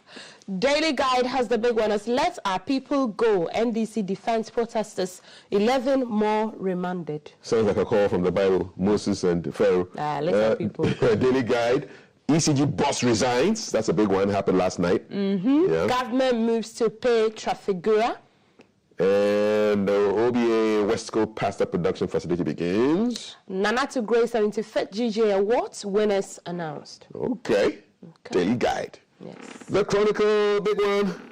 Ex-Hearts goalie player roots for Baumia. Ali Jara and Bobby Shott promise to lead ex-footballers to mobilize 4 million votes for MPP. Alrighty. VIP to launch a groundbreaking digital solution for local taxi drivers. Interesting. EC equipped to conduct free and fair elections. The president, Nana Akufo-Addo, tells UN at the General Assembly. TDC ready to construct more houses. Yagbowura Honest Samuel Jinapo. Lands and Natural Resources Minister. Psalm 118 verse 24. This is the day that the Lord has made. Let us rejoice and be glad in it. Amen. Yes. We started it with Bessin. So exactly. We're rejoicing. How we go do it? Alhamdulillah. In Bisu. The Daily Dispatch. Daily Dispatch says we are not leaving 2024 elections to any court. NDC warns. Does the position of a party on the ballot have any advantages? Part one. A digital solution for taxi drivers to be launched by government. Okay, that's your Daily Dispatch this morning. Fully dispatched. The magic is not working. Hey, should we do it at Bessin? Bessin. Okay. Did you find out? It worked. GNPC must undergo strategic reforms in the face of global energy transitions, PIAC. AGI urges firm action against Galamsey. Imports from Asia surged by 8.5 in 2024. Okay, 5% up. Okay. More papers for you this morning. The FOCAC meeting, how China was calling for more trade lines between Africa and China. Yep. Right. The new Crusading Guide has Baumia's digital solution to revolutionize Ghana's transport industry. Okay. Free SHS has transformed 5.7 million lives in Ghana, says the president to world leaders in the UN General Assembly meeting. TDC to commence construction of 832 housing units. Blaze investment to rescue Ghana football with FIFA-approved hybrid pitches. And the Yagbowura honoring the lance minister story here again. Cancer Society of America honors Moko Kwaji. Okay. And Ghana's economy, a resilient rise to prosperity, page 10, today's new Crusading Guide. Right. Okay, the anchor. The anchor, airport immigration officials fingered in extortion, accused of collecting money without receipt. Is this Kotoka? Yes, it is. It is okay. Kotoka. ECG boss resigns, barely 2 years in office. Don't vote against MPP if you have Obuasi at heart. Napo urges residents. And administrative works at universities grinding to a halt. Philanthropist Dr. Saka Alote on it. Okay, let's take you way back into time with another throwback song. And this one is by Obuo. Right. Enjoy.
alaikum wa rahmatullahi wa barakatuh. My name is Sheikh Armi Al-Shaib. I'm the spokesman for the Chief Imam and a member of the National Peace Council Governing Board. Peace is a gift of God to us. It's a universal principle. This has kept our nation since our return to democracy in this country. It's something that we must all preserve. We need a peace now, before, during, and post-election period, so we can keep the unity and harmony of our country. I, Sheikh Arabiao, pledge for peace.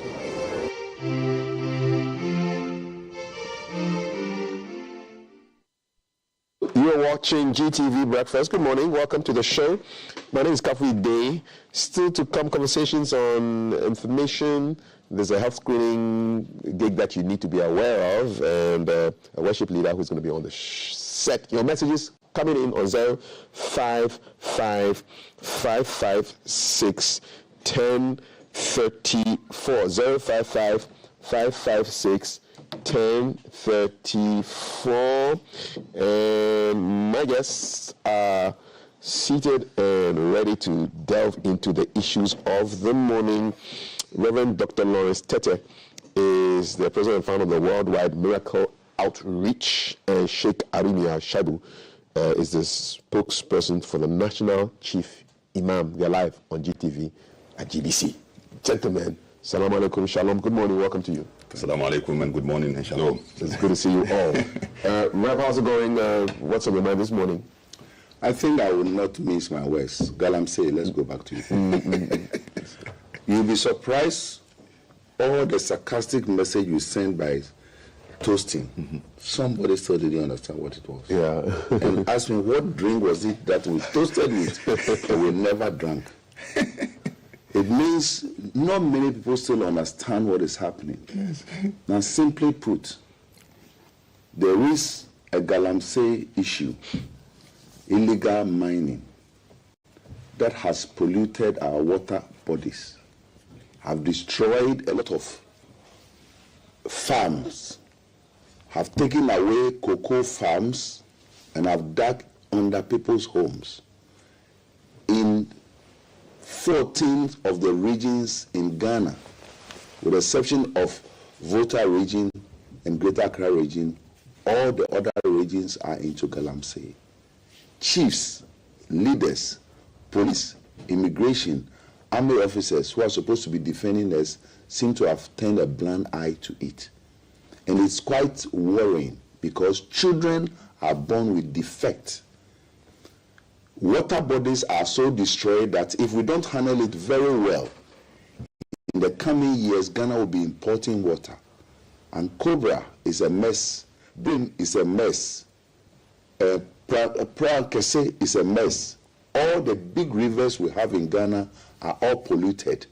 The waters that we could have seen our faces in and drink today have all become brownish. And it is said that mercury and other chemicals are used in it.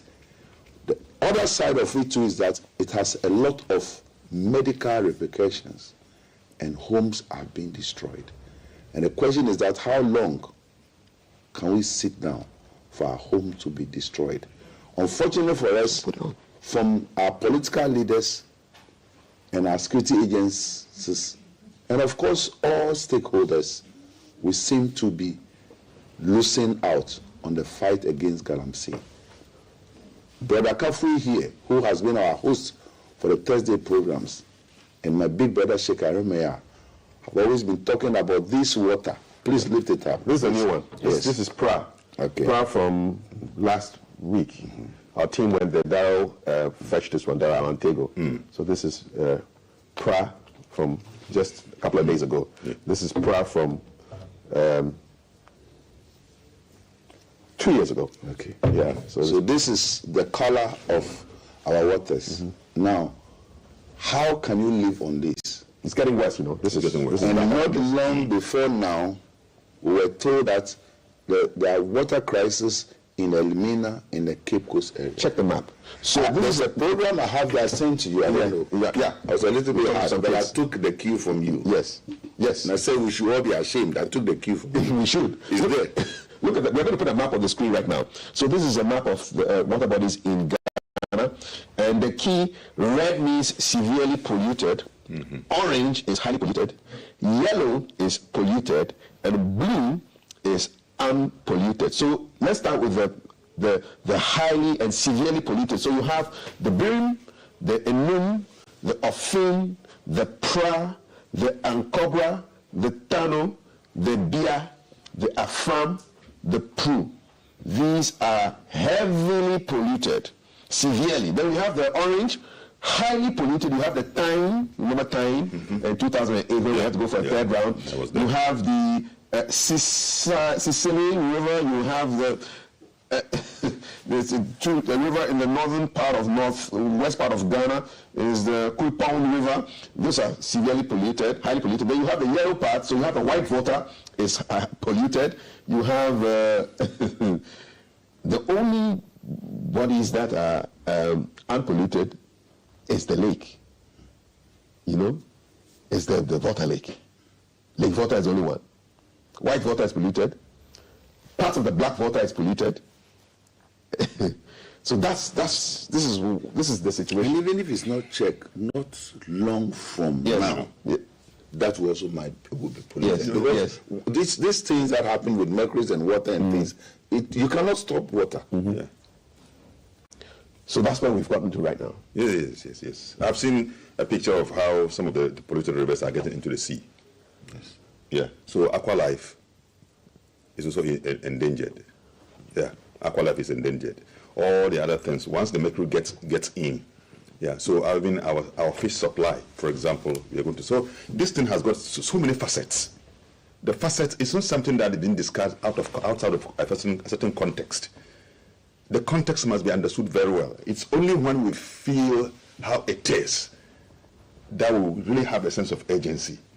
And myself and Reverend, we have shared this, view and observation that when COVID came and we thought that it was threatening our survival, I mean, that's when we saw the president using his mandate, activating all the aspects of his mandate to ensure that he's in charge.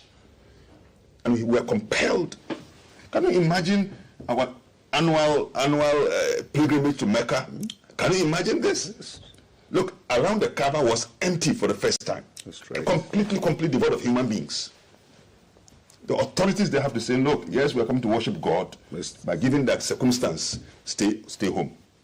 But it appears to me that as a country, the sensitivity of the matter has not hit the point where we have a sense of urgency today. Why is it easier for the Ghana police to arrest protesters against Galamsey, but not the eco-terrorists who are destroying the environment? No. Look, I'm talking about Nananom. Nananom, great respect for our chiefs. Great respect. And the youth in our farming areas. How come, I don't want to trivialize this matter, how come when they felt that the herdsmen, the activity of the herdsmen was destroying their farmland and they rose to their feet? You mean the Fulani herdsmen? Yes. Yeah. How come they rose, the young people in those areas rose to their feet? What is the difference between the destruction of the farming land by the herdsmen and the destruction of our land and the water bodies by Galamsey doers? No. We great respect for you. The action lies in your lap. If the government is not doing it, you are those who live on the land. You have it. When your farmland are destroyed, your young people will not have anything for the future. That is it. I think that great respect to our leaders, and I want to commend once again Otumfuo, and I want to see that urgency where he said, look, a sub-chief is doing it, and I use my mandate to say, look, I withdraw your authority. So if the president can do same area where we have an MCE, and he sits down for this to continue without taking action, and he takes action on him, withdraw his appointment. Can be a minister who is supposed to do so, and he's not doing that. You take action. Great respect for the president if you can do so in keeping with your promise. I'm very, very much interested in what legacy you leave behind. Your Excellency, good morning. I'm very, very interested that even when you leave office, any time I see you, I remember you for a great action taken. But having said so, what is on my mind, as I go through the media and sometimes listen to some of the things that happen, there is a story about a young lady who has spoken and has incurred the wrath of the Otumfuo and his representatives in the Ashanti region. I will not delve into the subject matter. But you see, what I want to tell people is, as we sit down here, can you imagine how many people are listening to us? Countless. Countless. Now, those people, categorize them. In fact, many of them are far knowledgeable than us. Far. More knowledgeable, more famous. Some of them are older than us. In fact, most of them are wiser than us. Much as there are those who are younger than us. Some of them have read wider than we have done. So when we sit down here and we are talking, we don't take the arrogance to think that we are sitting somewhere and we to preach. And I remind myself, and I'm sure Reverend does, that when you see the huge congregation in front of you, don't assume that all those sitting down in front of you are ignorant people. Highly diversified. Don't assume, never. Some of them are older than you and you must recognize. So even when you are setting your examples, know how to choose them very well. When you are preaching and you pick a text, know that certain people there can interpret better than you do. Is Galamsey featuring in your sermons? Because you're all part of civil society, yes. And you have a critical role to play in terms of advocacy, in terms of community engagement, in terms of education. I mean, yes, are your sermons changing? I mean, from time to time, you have other subjects to treat. At other time, you come, you talk about peace, you talk about environmental pollution, you talk of hygiene, you talk of sanitation around us. So you keep on going and coming. But as to when it comes so urgent, are you frustrated with the level of response? I must say that yes. I mean, I'm getting to the level of frustration and worry and anxiety and fear for the future. Look, we are talking here. We are not growing any younger. No. And I care so much about those that I leave behind me. I have young people in my house. If I die today, under what circumstance do I leave them? What future do I leave these young people for? If my action today cannot change, so I leave them with a heavy problem on their hands to deal with. We are not being fair to the young people.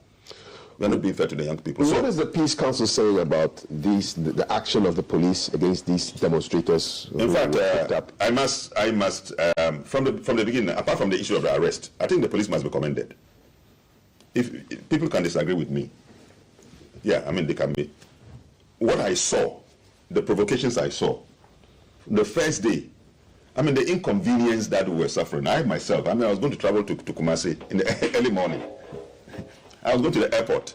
Even how to even get to the airport was a problem for me. I wanted to go through 37 Military Hospital. The military people were there. They said, no, they have been instructed, no car should pass there. I have to come back and then find certain routes. I mean, the protesters, you have to block the road and you disallow commuters to go to wherever they are going.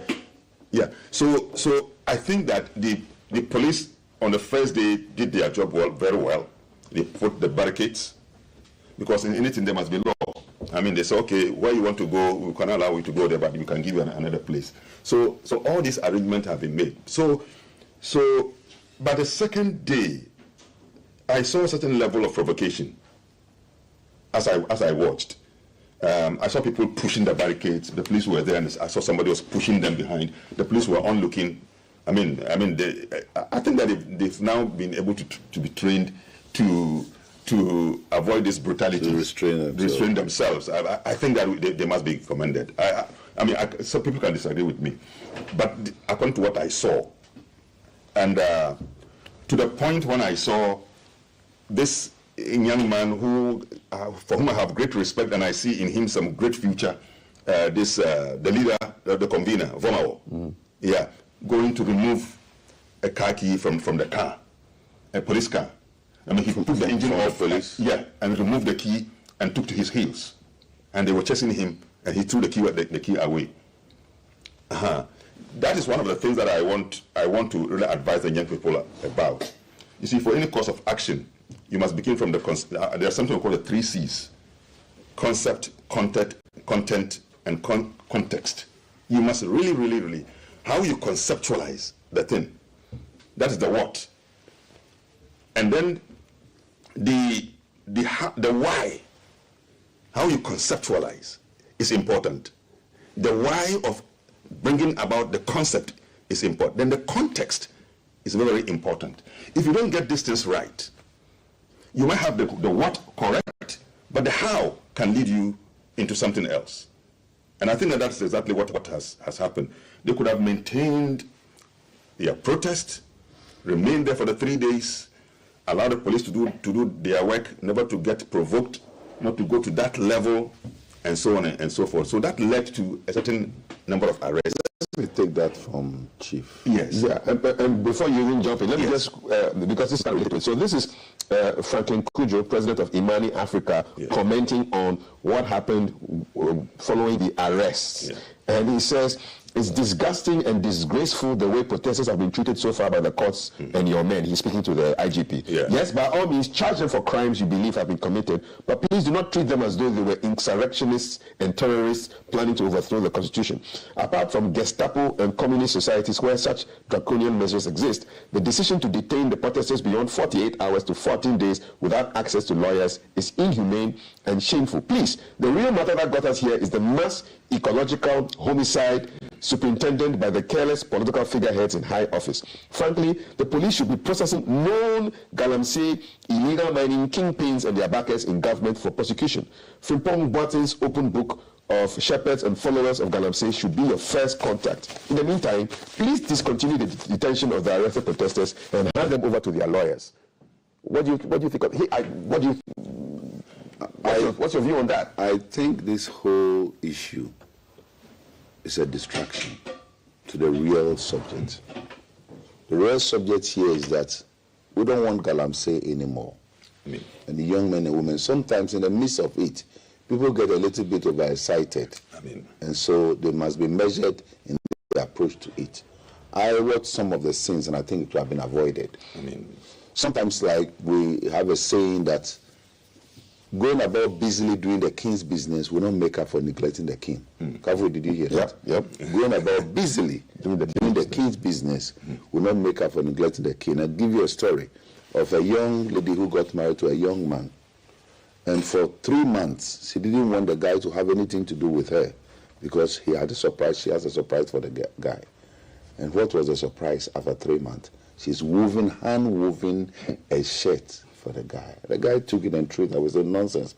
When I needed your romance and needed your love and needed your attention, you were preparing this. And she realized that she was busily doing the king's business or her love business, but the love itself that the man is neglected it. And I think that is what we are saying now. Let's go back to the drawing board again. I will recommend, like Sheikh was saying, that as much as we want to demonstrate, let's create an environment for the people to know that we have a lot of decorum and we are doing it in a very civilized way, and that message goes better. Sometimes if you don't take your emotions have no intellect. Emotions have no intellect. So if we handle everything based on emotions, we miss the concept. I'm very sad that people can be arrested and they'll be arrested because of certain things they did that they could have avoided. I believe we could have avoided that thing. All of us, all of us were ready to go on that demonstration. All of us were ready to go. In fact, if I had known the time very well, we would have all joined in. But certainly, I don't want to be part of something that will be so chaotic and so violent that police will be throwing stones at me. So next time, moving forward, please, if we want to hold demonstration, let's do it in such a civil and civilized manner that even if somebody tries to abuse us, we all know, and there are discerning people in this community who knows what is wrong is wrong. But having said that, Mr. President, Your Excellency, and all in power, the police hierarchy, the armed forces, and migration and the security services, let us not take for granted the anger that is brewing in the people. And today we just see 1 or 2 people arrested. If a whole barricade of people come together, you can't arrest them all. So let us come together to stop this madness. Galamsey is destroying us, and we should not play lip services about it. We should not politicize it. I'm very careful. I'm getting worried that the young men that have been arrested, as much as they've been a little bit unruly about it, they must be handled well, because there are laws in this country. 2 mistakes doesn't make correction. Right. And I dare say that the police must sit up. Yeah, I think Franklin Kudjo's point, he makes a good point, because he's talking more about the aftermath of the arrest. He's sort of addressing the issue of what we saw seemingly as some lawlessness. But at the aftermath, in other words, they are human beings, they have rights. I mean, when you arrest somebody, you can't detain the person just like that. So there is law that guides everything that we do. So give him the right for the defense and all those things, and take them through the process. And Sheikh, there shouldn't be martial law in Ghana. This thing, and I've noticed it. The police in the past under Dampare has taken certain decisions that sometimes I think is not right. Yeah.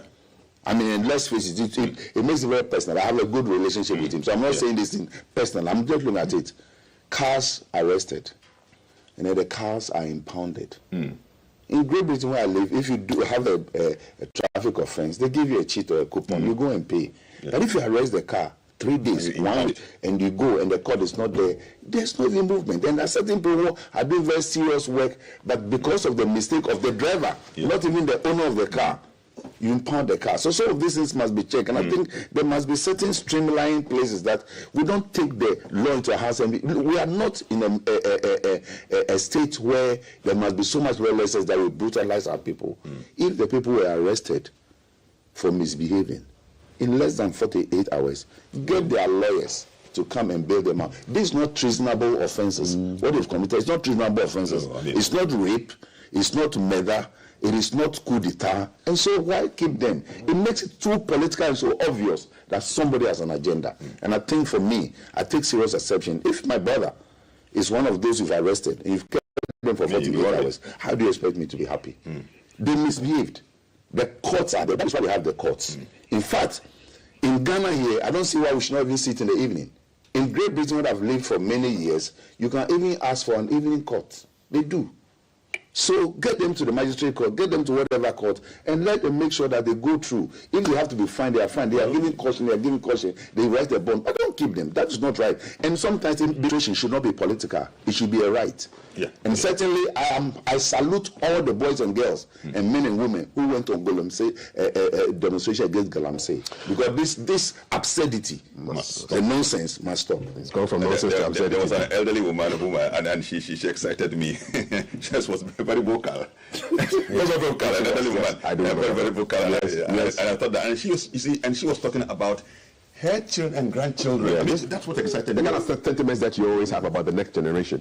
That's exactly it. You're watching GTV Breakfast, man. Guests are Sheikh Arimi Shaibu, spokesperson for the National Chief Imam, and Reverend Dr. Lawrence Tete, president and founder of the Worldwide Miracle Outreach. We are looking at issues of the Stop Galamsey Now demonstrations and the aftermath. And on the line, joined by the president of Imani Africa, Franklin Kudjo. Good morning, Franklin. And you are still quite angry with the way the police have handled these demonstrators, and you are calling for them to discontinue the detention of the arrested protesters and hand them over to their lawyers. But as we speak, they are going to be there till the first week of October. Still sad? Good morning, Kafui. Good morning, Reverend and Sheikh. Look, this is just absurd. I don't understand what exactly we are trying to portray by this high-handedness I described. Why? I mean, these guys are not insurrectionists. They are not terrorists. Yes, they may have committed crimes. Of course, we can all say, we can decide to take sides and say, oh, the police took their run. Whatever it is, if they committed crimes, they should be properly dealt with. Yeah. In any sensible jurisdiction, civilized environment, what you do, if you call yourself a democracy, is that there's a 48-hour window for these sort of people who allegedly commit crimes, and then you do what? You hand them over. It must have been, I've never understood this. I still don't understand what just happened. And I thought in Gestapo republics and communist enclaves, These are the kinds of things you do. You hide the people. First of all, you take them all over the country, distribute them while I hear all over Accra. And then the lawyers are looking for them, the parents are looking for them. Why? It's just not fair. So, and I know Dampare very, very well. And I think I've called on him, my senior brother. This is not you. Do not come down to the high-handedness of some politician who is on the verge of actually leaving office. They will definitely leave anyway because December, the same government will not be in power anyway, right? Mm-hmm. And to think that, you see, what is happening is they are trying to visit their anger, the way we are protesting on these very few people who were identified. It's unconscionable. So for me, look, yesterday, my good friend Farmer Hughes is a lawyer, by the way. He traveled, he was going all the way to Cape Coast, and I think he met a woman and a young girl. Right? The girl was sick. They looked really helpless. They looked dejected. And he gave them a ride, took them to the hospital, and the doctor asked the mother, "What has your daughter been drinking?" Mm-hmm. Can you imagine? This penniless woman and the child had nothing on them. So Hughes actually later took care of them, slept on the bare table, slept there, made sure that they were okay and discharged. And then he paid the bills and all of that stuff. People think that what is happening is just affecting a few people. And of course, some people can buy water, import water, but they import wine and have all kinds of silly parties. Some Jubilee folks, I know them. So they can import water and do whatever they want. But you see, that is irresponsibility. It is the highest of irresponsibility. And to add insult to injury, you arrest persons, we are not saying don't arrest them, but then you then give orders, and please, Dr. Dampare, don't tell me you're not giving orders. Otherwise, I know you would never act this way. To think that these persons are being treated like some criminals, hardened criminals, it's unfortunate. So you should release them. And by the way, you should start processing the high and mighty. As a Jubilee House, maybe some of the person who is not involved in Galamsey. I'm serious. I'm very, very serious in this matter. I'm beginning to think that he's probably benefiting from it, and so doesn't want to do anything. I am certain, and I think the police should immediately release these persons to their lawyers. And I'm so appalled at the judge who actually suggested that these persons must be put in for 14 days. Anyway, how am I surprised? Our SAL issue. Could you believe, let me digress a little bit. Could you believe that this SAL issue will be fighting it at home? You know what the judge said finally? After 3 years of fighting the case in court, the judge openly said that, he has no jurisdiction for this case. Can you believe that? After 3 years? Can you believe that? Did you just hear me? I heard you, yeah. He said, I have no jurisdiction for the case. And I was like, wow. Is this how high-handedness sound? We should really be careful. And I think, look, I'm a Democrat, but I'm not stupid. And I think these things we need to start talking about. And I'm happy that the religious leaders, Sheikh, and everybody else is talking. And I suspect alumni, Katangis, I've just gone on Katangis, vandals, everybody should march on Jubilee peacefully so that this thing has to stop. What is this? Look, the last time I heard, and it's true, by the way, the reason why the SAD seems to be doing a little bit better, even though it's still struggling, is because we bought so much Galamsey gold that the Bank of Ghana has managed to get savings to shore up the city. I'm not making it up. You know why? Because the data suggests before we started seeing these bonfires of Galamsey going all over the country, the gold receipt was barely $2 billion. All of a sudden, the last time we reported $5 billion. And in fact, UAE has overtaken Switzerland for our gold exports. Even though you go to these countries, the amount of gold they buy from Ghana is far more than the ones we record here. So you have to believe we are in an anarcho-capitalist state. It is just banditry, and I'm sad that my friend, the president, I am so sad that I can't even recognize him again. I'm like, what is this? Is this the man that we sat with, discussed free SHS over cake breakfast, and asked us to go and do research and estimate how much it will cost free SHS by 2020? People do not know this story. with advice upon advice while he was in opposition. I'm not saying that, yeah, I'm conservative. I may be center, but I am not MPP, by the way. Not this type of MPP, by the way. I'll never have belonged to it anyway. Right. So I think that, sorry. No, I feel the passion in your voice and the sense of frustration and disappointment. And I am disappointed, but anyway, go ahead. I just want to segue into another story that broke yesterday, and this has to do with the resignation of the boss of ECG. He's now a former boss of ECG, Mr. Dubik Mahama, has resigned for personal reasons. Did that come out of left field for you? Were you surprised? Not at all. Not at all. Not at all. And I've been involved in some conversations, very deep-throat conversations within the establishment and without, and I am not entirely surprised what is happening right now. Look, it's a combination of chicanery, I don't know how to describe it, subterfuge, all kinds of things that go on, power play, people being insulted, that is a thing. Could you believe that people who are supposed to be that have affairs, just because they disagree with this gentleman, yeah, he may have his flaws. I thought at the point he was talking too much, and I told him, guys, you are talking too much. But I think he's one of these very few excellent leaders I've come to appreciate, really. And you see, when you're in a system, the system can swallow you. My de facto board chairman, Dr. Tingisi, used to be the chairman of the ECG board when Mama was in power. And he told me that, frankly, I'm getting off the board. I said, why? I said, I'm sick. He said, but you look well. I said, I'm sick of the chicanery, the backstabbing, the things that go on, the lies. Also, when I do drama, I'm no longer interested. Those places, if you are there, you need to have some real support. I mean, spiritual support. Reverend Lawrence and Sheikh, you must be praying for these people every day.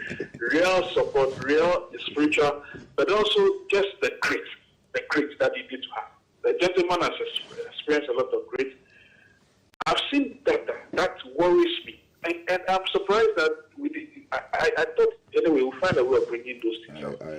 Interinstitutional sabotage, right? Either greed, it's all over the place. What's the problem?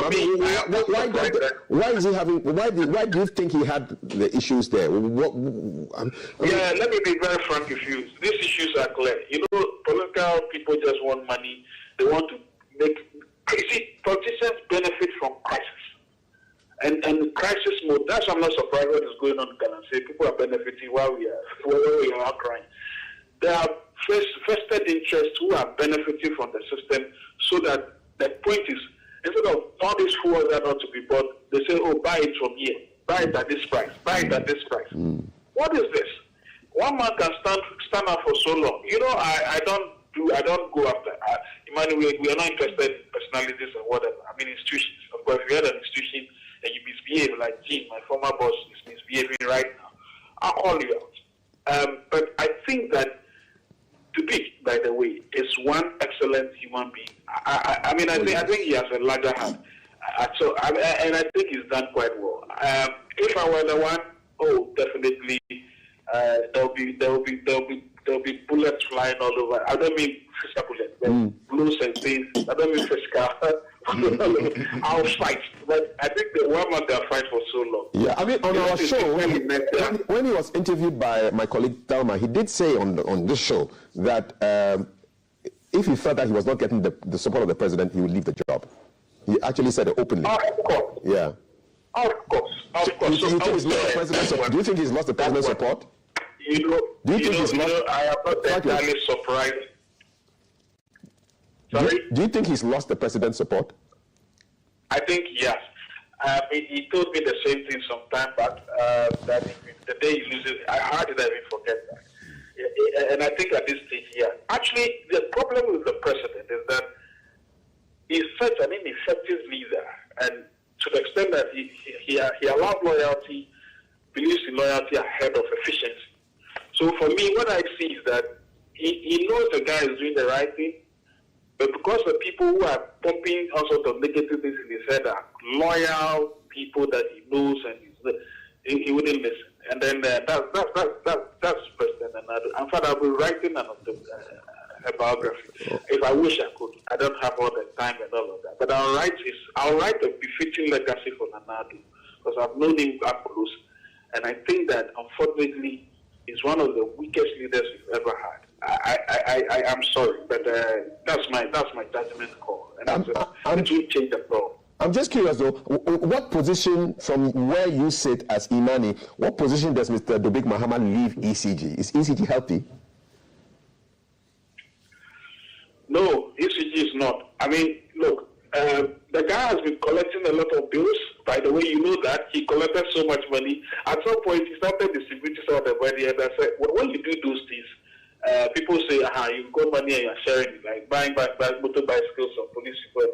Fine. Maybe you call it CSR. Whatever it is, allowed. But the guy managed to raise money. He managed to pay. You know he was doing quite well. Mm-hmm. All of a sudden, sabotage started happening. You'll be there, then they said one place. Look, did you know, by the way, all these, the time we had all these doom songs, the one before recently, the one that people were calling for a timetable and the rest, mm-hmm. Did you know that there was it had nothing to do with pylons getting destroyed and all of that? It was sabotage, deliberate sabotage, and institutional sabotage. I mean, it was just that. And then, in addition to that, there was also the issue of fuel. And the fuel that was essentially was that vested interests were saying, do we buy from this place? No, don't buy from this place. Buy it at this place, buy it at this place. What is this? So I'm sure he's gotten tired and said, okay, look, take your job anyway. So that's why he's not. So those people who are interested in, you see that already there's some issues around power. I'm sure you've had some mm-hmm. small going on. Well, that's the impact will start feeling shortly. Who do you think? Because people want to. Because people are just looking for power. Who do you think will take over from him? Frankly, I don't know. At this stage, in the dying days of an administration, is either a client's person who will come, who will not fight, who will not say anything, and then just sit there, collect his per diem, collect his money, and then quietly leave the CEO. If I were the person, I did the same thing. But what's the point? 2 months to the end of administration, and I'm brought in. I'll quietly work out. I'll not be a thief, though, but I'll just say that, look, guys, relax.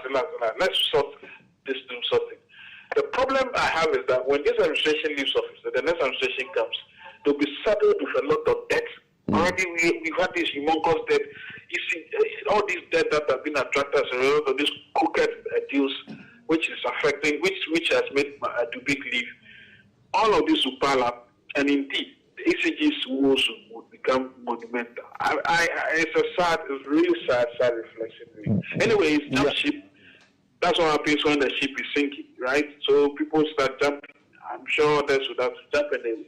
The ship has sunk on so many levels. The economic wing, how do you call it, the decks? You know, the ship has decks, right? It's like a flying business class. Mm-hmm. So this big ship, you know, it's like the Titanic. They said will never sink. And somebody said, well, that's another story I'll share. But so every department seems to be sinking. Before I bring in Reverend Dr. Lawrence, that everyone wants to ask you a question. Do you think it is high time that appointments to state institutions like ECG, Ghana Water should be depoliticized, so the man comes in, does his work, and goes, and doesn't always look behind his shoulder or behind her shoulder at the appointing authority, which could be who will be the president? Is it time to depoliticize these institutions? Well, I think we should. In fact, the Public Services Commission, I think, there are fine laws written there that these things should be done the way they should be done. But somehow the presidency is so powerful by our constitution. So somehow the president has to appoint. I think from judges all the way to boss and all of that, we should do that. We should have a service. People are shortlisted, and the president decides to appoint one person out of a shortlisted. Public interviews, actually. That's what the Kenyans do, but they're Chief Justice, right? So that you don't have a Chief Justice who will tell you openly, you are not neutral. You go to court and the guy is like sitting in some chair and he's listening to you. He tells a lawyer, hey, you are not neutral. I was mortified, really. I mean, if Kenyans, you never find this in Kenya. Never. Do you think the ECG staff will be demoralized by this departure? Oh, as for them, I think they've not developed thick skin, you know. So I'm not sure it's about demoralization. Yeah, maybe a few people will be worried, but look, the party goes on. I think ECG should be sold, by the way. At some point, we should sell it properly, and not the way it was done through that crony capitalist crotchety arrangement that got us all riled up the last time. It's unfortunate. It's really unfortunate. Dr. Tete has a question for you. You know, not even, in fact, you've even asked that question already. And frankly, congratulations, you've spoken very well. I was going to talk about the Constitution and how certain people are put together. I know Samuel Dubik Mahama very well. I know the mother. I was one of the people who buried the mother. So that's how much I know them. I know the big sisters, Basum, Rachel, and everybody, all of them, including their father very well. And this is a gentleman who have come from a very disciplined home. Sheikh, he come from a disciplined home. Very, very cultured and very respectful. And this is somebody who had a great passion for ECG. I have had a chance, without letting so much, I've had a chance to even address their board. The board. I have gone there, been with them, spoken to them, prayed with them. And to think that is left at this stage, I think that is very sad. Unfortunately, because of this issue of winner takes all, he's by all means by now be put in the box of MPP. And so if somebody is in other parties, they see him as somebody who was aligned. But that is why in instances like this, it would have been very good if we have room in the Constitution that people like these positions are not politicized. Samuel is such a brilliant young man. And he had a lot of passion for the work. I will pray with him. Yeah. This is somebody I've known from time he was little. And so what he's doing, he's not doing it because he wants to gain anything. He was on the ground with collections people. I've seen him go around on things that normally even certain engineers must do. He does it himself. We are doing a crusade. And this gentleman walks there to the crusade ground to see if the equipment and everything is in order. And for me, this is the kind of person that we needed. I think I feel very sad and embarrassed that this young man was not supported to maintain his position. I wish we can talk to him to get back again, because somebody filling in the gap. And look at how much revenue he got for ECG. It is not right. We should not politicize everything. My prayers are with you, Samuel. And I know the way you feel now. For you to have resigned voluntarily, I can imagine the pressure. But I pray the same God that brought you this far will take you to other ground. And please, as a nation, let's learn to protect the good people. These are few people who are selfless. Look at how this young man came and transformed the whole ECG. And in spite of all the hula balloon we had, he made sure he kept his head screwed on. He should not be frustrated to the extent that he will give up. I think that is not fair. And Samuel, you want to know this from me and from us here in the panel, even if I speak on everybody's behalf, that we are proud of you. You've done very well, and you've bowed out honorably. Some people wait until they are fired. You have proven that you are principled. Congratulations, Samuel. Congratulations. That's true. Yeah, Franklin, good morning. Thank you. Good morning, Sheikh. It's been a long time, eh? Yes, it has been. I'm sure we'll be meeting one of these days. Well, don't be meeting us only on the screen. We want to meet you in person. We miss you too. All right, Franklin. Sheikh wants to say something. I think the issue I'm getting worried about is when public officers begin to feel frustrated to the point that they are not resigning because in conscience they feel they have failed, but circumstance is compelling them to say, look, I cannot continue. Yeah. Well, we don't know his reasons, though. He just said personal. It's a personal. We just conjecture. Yeah. I mean, once you say personal, I mean, we've all been in office. It's a very pregnant. No, it's a very pregnant. Once you say I'm resigning, it's not the one who appointed you. It's not the one who is telling you that because of your inefficiency. You divorce for personal reasons. That means there's something you are not happy with. You see, yeah. I mean, it's like the Office of Special Prosecutor who also came out and he also, spew out his frustrations about what was happening. And there are a few others who occupy high offices. When you have people like this beginning to feel this way, you see, it's demotivating for future generation of people who have what it takes to occupy such very sensitive and very important offices. And I think very much so much about the future. very much so much about the future. And my worry, Franklin, probably the CSOs, I think that we did not come up strongly with respect to the need for us to do this constitutional reform to ensure that we reduce the powers and the mandate of the present appointed powers. I think we have had the opportunity and we all kept silent. And we are seeing it even now. And we don't know even now the future, whichever government comes, whether we still will be interested. Right. Yeah. And I see politicians, it's when they are getting out of office, then they come out with these ideas that the constitution must be. So the CSOs need to put a bit more pressure there. Exactly. No, so must do better. That's the call from Sheikh. But before I let you, Franklin, you're still there. Yes, I'm here. Yeah, we've spoken about Galamsey, we've spoken about ECG boss, but we must also speak about voters register, because you are asking questions why there are thousands of duplicate entries, multiple registrations.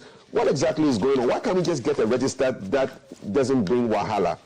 And what's the solution? Well, first of all, let me thank Reverend and Sheikh for coming, and I think it's in real order.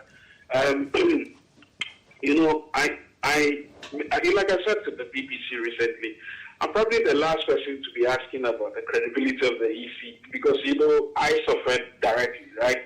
I sent my chiefs and people to Jean. Jean was my boss. People don't know that. I was at the IEA, and I'm happy that she can call me her protege. Is it the other way around? Well, she sort of had an influence on me.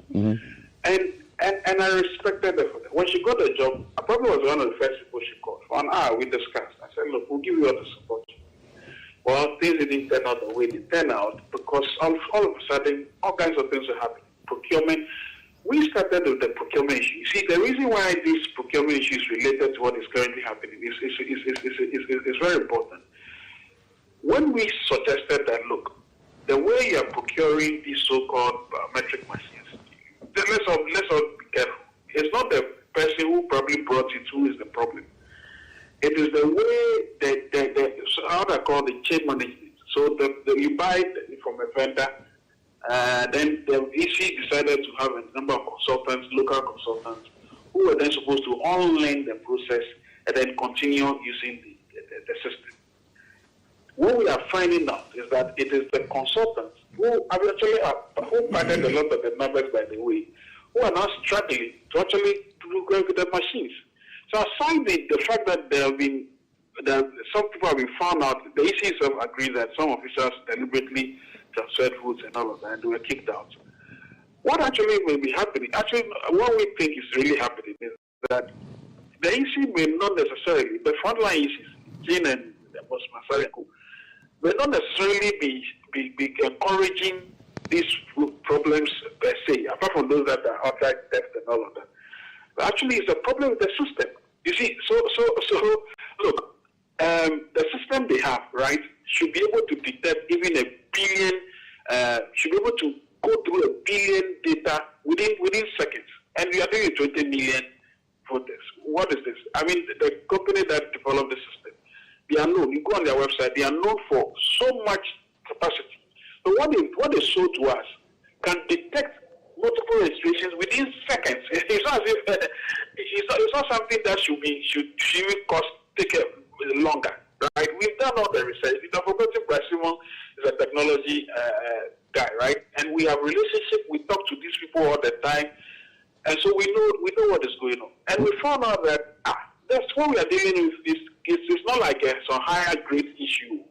20 million people, you can duplicate, determine all those things immediately. So my fears, if I have fears, is that the reason why the NDC has been a bit reticent to the NDC's demand is that they are scared that they will find out a lot more problems with the register than it is the case. That's why they are telling you that, we are taking our time, we'll fix it.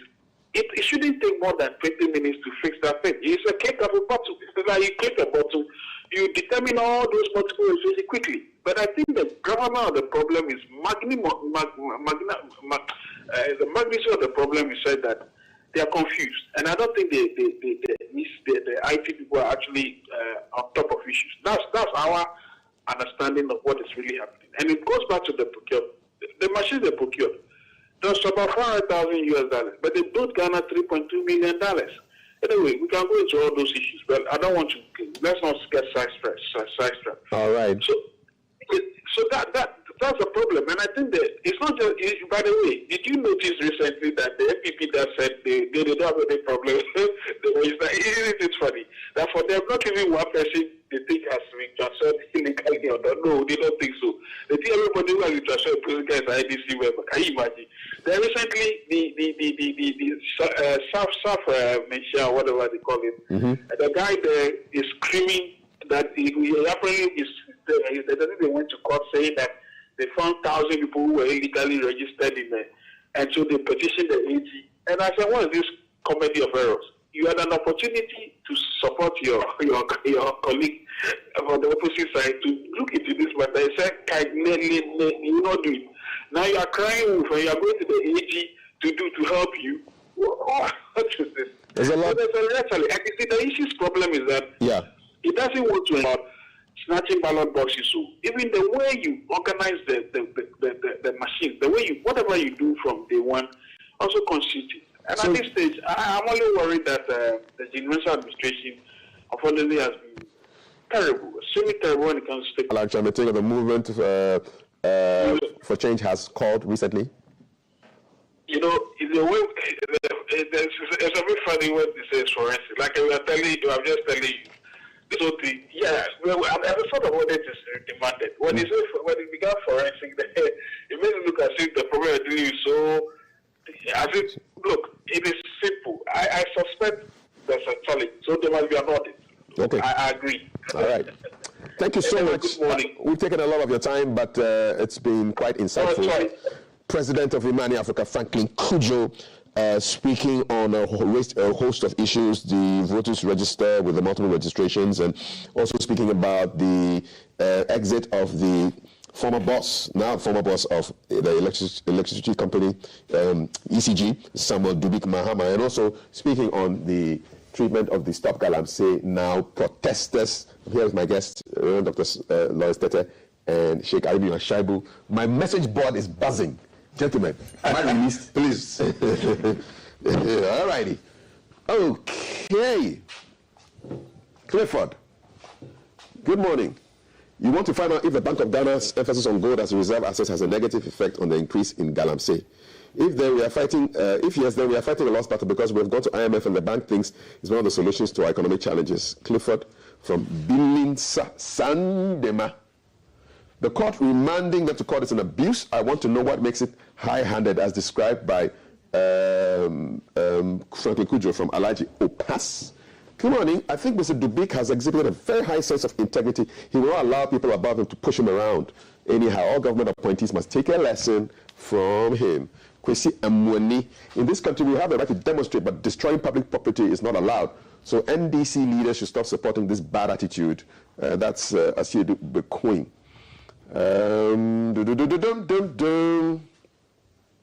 Okay.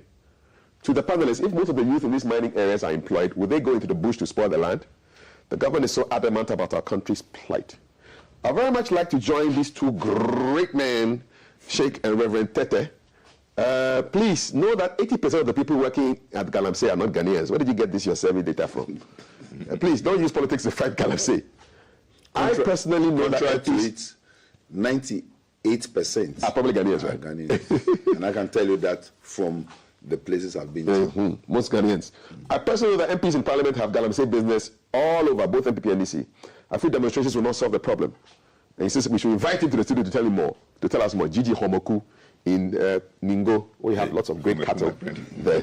Don't let us support lawlessness. You demonstrate over a good cause, but use lawlessness and violate the rights of others on your way.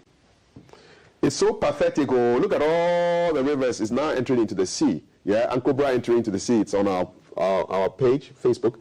I've not grown much, but I've never, ever seen this before. All rivers, including the ocean, polluted, and our chiefs, elders, parliamentarians sitting, looking on carelessly. This is inhumane. They think they can afford everything, so they're careless, but I bet you that children's children will face the consequences. It's a shame. It's a disgrace. So unfortunate. Arresting citizens who are demonstrating against Ghana and say, wow.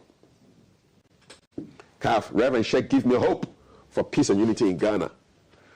However, the Jima community has successfully resisted illegal mining of their lands. Their secret?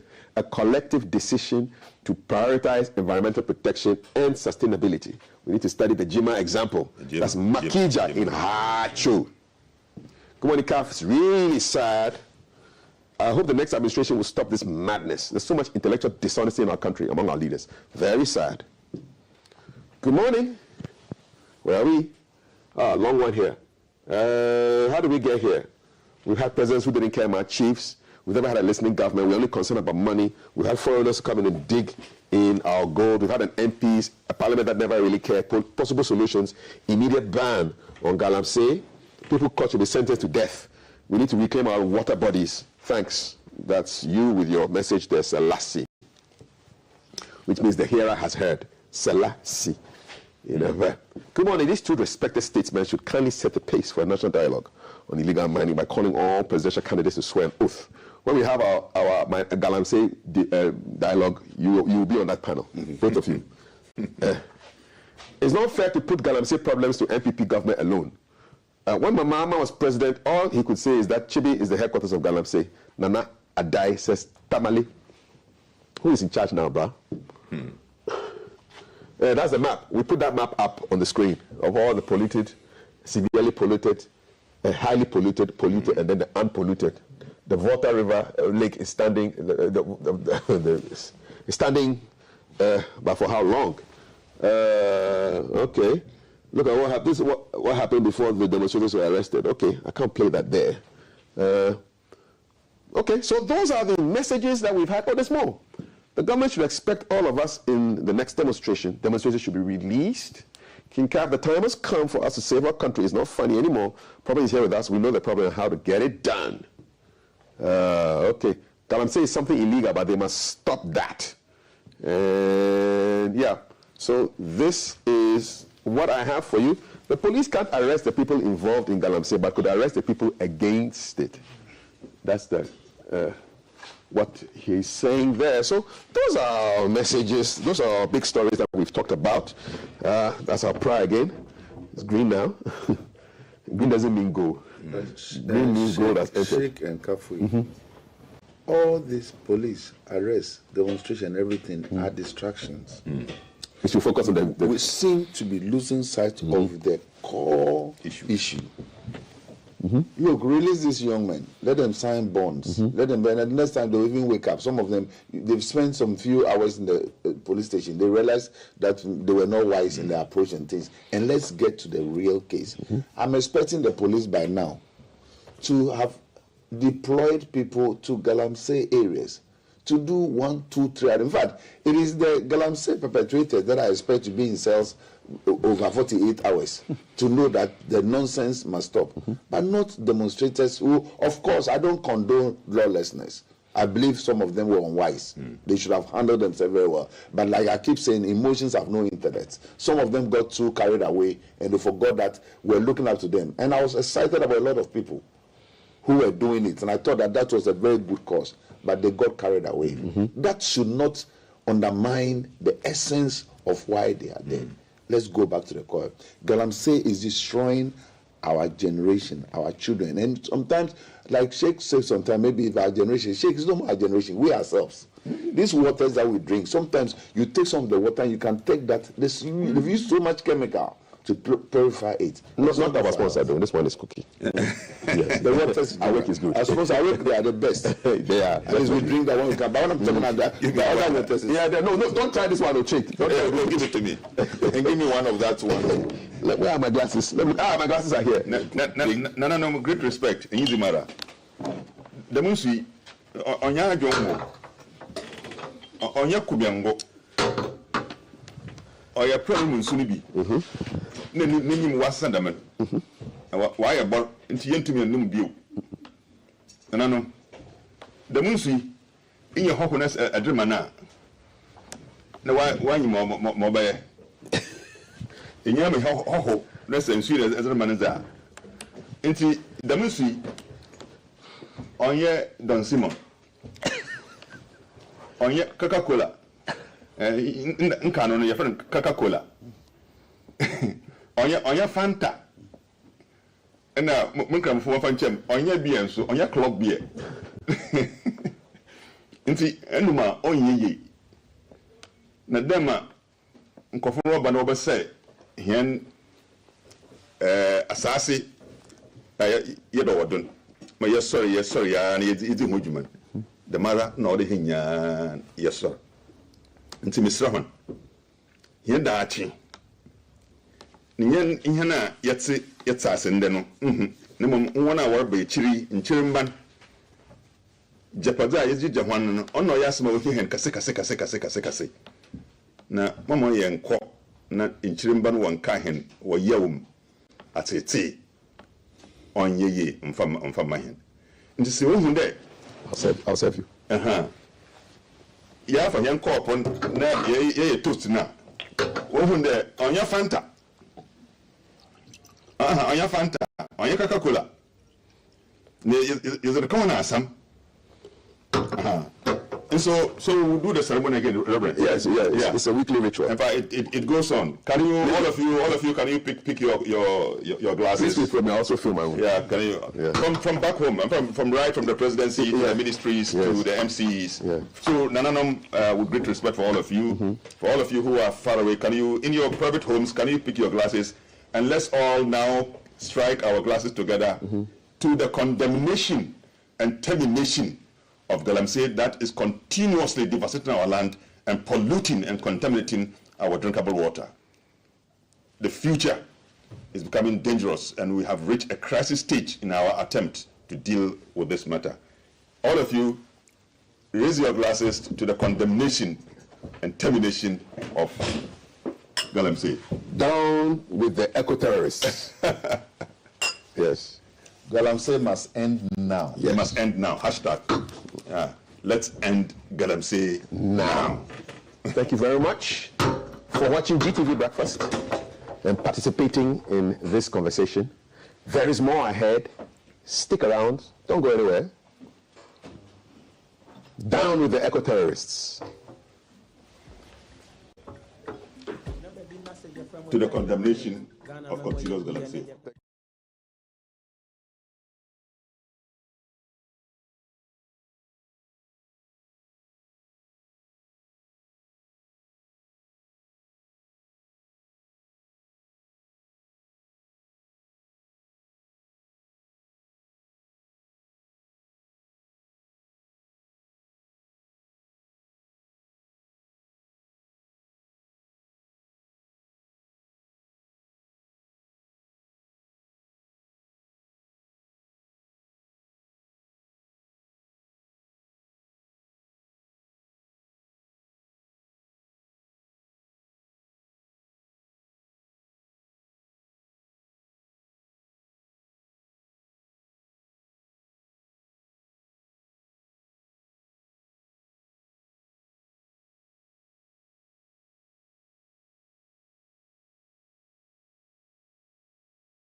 Bravo with Kwame Nkrumah bringing us back to the studio for some birthday dedications. In the background, we are still speaking about Galamsey and ending it now. But if you see me here, it's time now for some birthday dedications. So to everyone celebrating your birthdays, happy birthday to you. I have some dedications over here. The first one goes, wishing the most fantastic of birthdays to my gorgeous wife, Dr. Inspector Mrs. Blessing Edujemfi of Ghana Police Hospital. Happy birthday, beautiful one. You deserve all the happiness in the world. This dedication is coming from your kids and your husband, gorgeous Edujemfi, the oil man. God bless Preku Mensa Akunadia, a glorious 90th birthday. This is coming from your daughter, Eva Lebanon, and the entire family. We celebrate you, Dad, and thank God all treasured 90th Chayele Okwe, Big Joe Wache. Oh, okay. So, and a happy birthday to you as well, Evelyn Zumape. This is coming from your husband, Emmanuel Zumape, your children and grandchildren. They say you're Adimado, Big Demis. You're all part of September's finest. Happy birthday to you all, and to each and every one of you celebrating your birthdays today. The Lord bless you and keep you always. Amen. Amen. Coming up next is a birthday song for all of you. Happy birthday.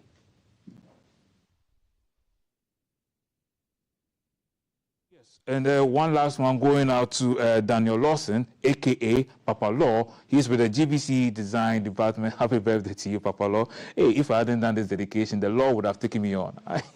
But fortunately, I did it in time. Yes. So to you, Papa Law, that's Daniel Lawson at the Design Department of GBC. Happy birthday to you once again. And that's it. Enjoy your birthday tune.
The health care of a nation's citizens can directly result in economic growth because there will be more people able to conduct effective activities in the workforce.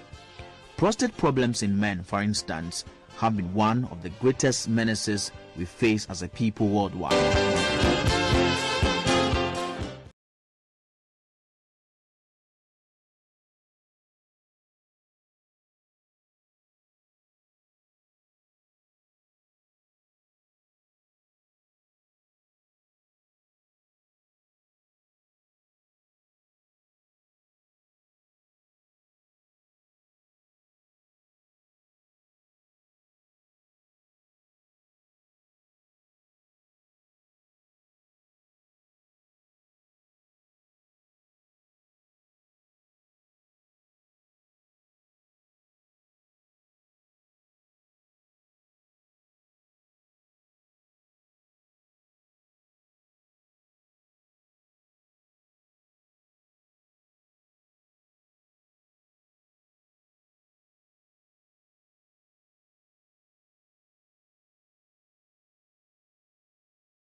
GBC Studio One.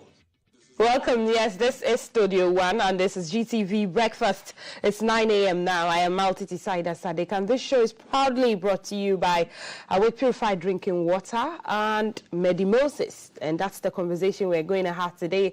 But there's Virtual Sound Lab as well. You can go there for all your sound needs. Quality sound, I must say. Join our conversation. Send us your questions. If there's any burning question that you've been, dragging your feet about going to the hospital about, well, the doctor and the expert is in the studio. Send it to 055-556-1034. Alternatively, our social media handles, GTV Ghana. You can leave us your comment there. I'll read it to the doc. And who is the doc? The doctor is Dr. Prince Osei. He's the medical PR for Medimosis. Dr. Osei, good morning and welcome back to the show. Good morning. Now you're like a family member of the BFS team. So welcome back. Today it's time with Medimosis. And so we want to look at the entire Medimosis structure and what you do to help people, get their good livelihoods working. Let's begin with what the core mandate. We've seen the documentary, we've seen the awards you have won to cement your place in what you do in the health space. What is the core mandate of Medimosis? Okay, so the core mandate of Medimosis is to promote health using natural medicine. So the focus is on natural medicine. And as you saw in the documentary, the CEO, he's a medically trained officer. He's a medical officer. Right. He was trained in the orthodox sector, but then had the herbal medicine in the family. So the father was into the herbal medicine and all that. So right after school, he worked at Konfanochi Teaching Hospital for some time and went back to school. By this time, decided to do plant medicine. that's pharmacognosy. Yeah, so he specialized in pharmacognosy. Then he also worked at the Center for Plant Medicine Research for some time and decided to set up the Medmosis Clinic and Prostate Center. So there was so much research into the work that he does and all that. So he coming up with the Prostacure T at that time was really a breaker in the medical field, because when it comes to prostate health, almost everything that has to be done within prostate health has to do with surgery. The medications wasn't really effective. It wasn't really helping people to shrink the prostate. It was just helping with the urine flow and all those things. But Prostacure T has been known to reduce the size of the prostate and also help with the urine flow. So it was a good game changer. Yes, it was a game changer when it comes to prostate health. So that made the facility focus more on men.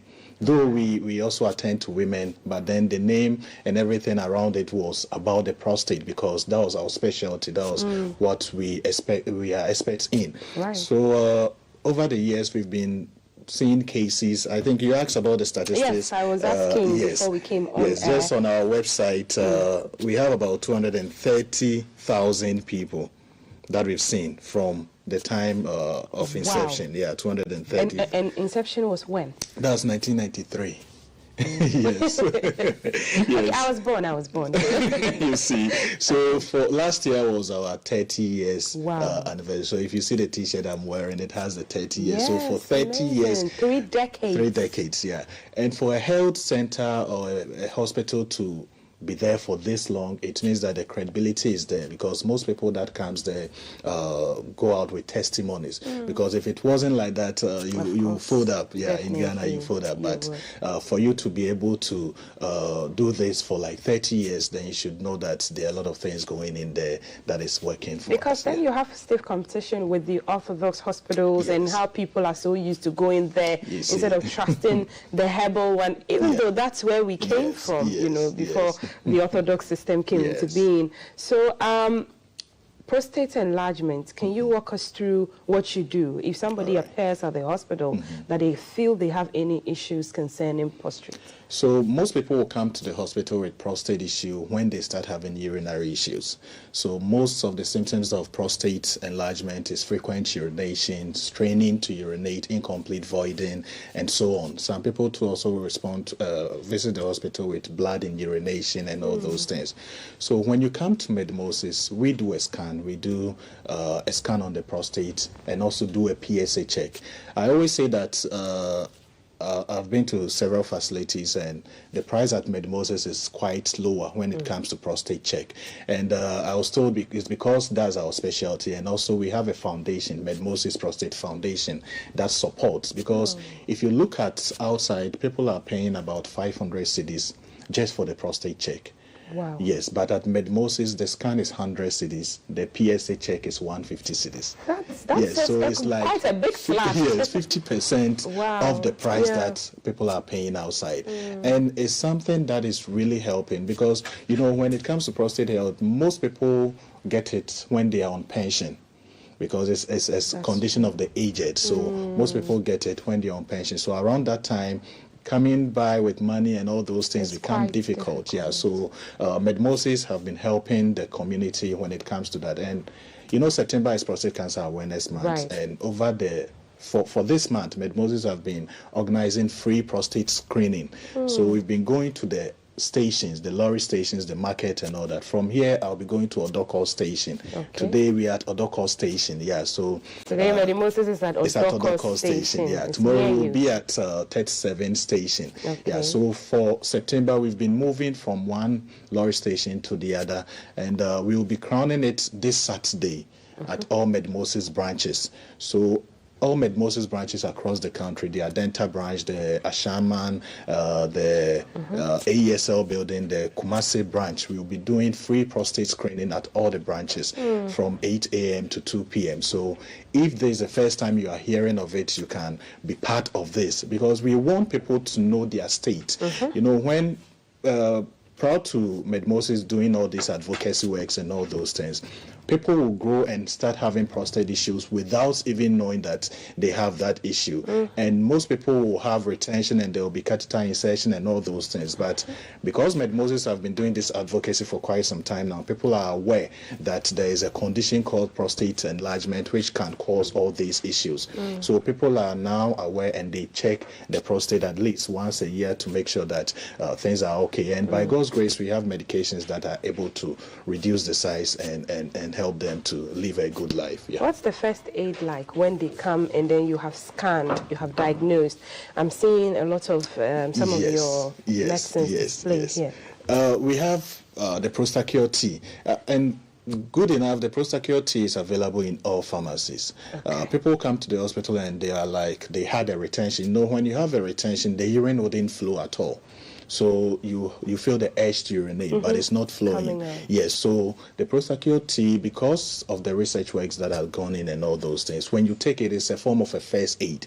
So you take it as a normal tea, you put it in hot water, then you infuse it and you take.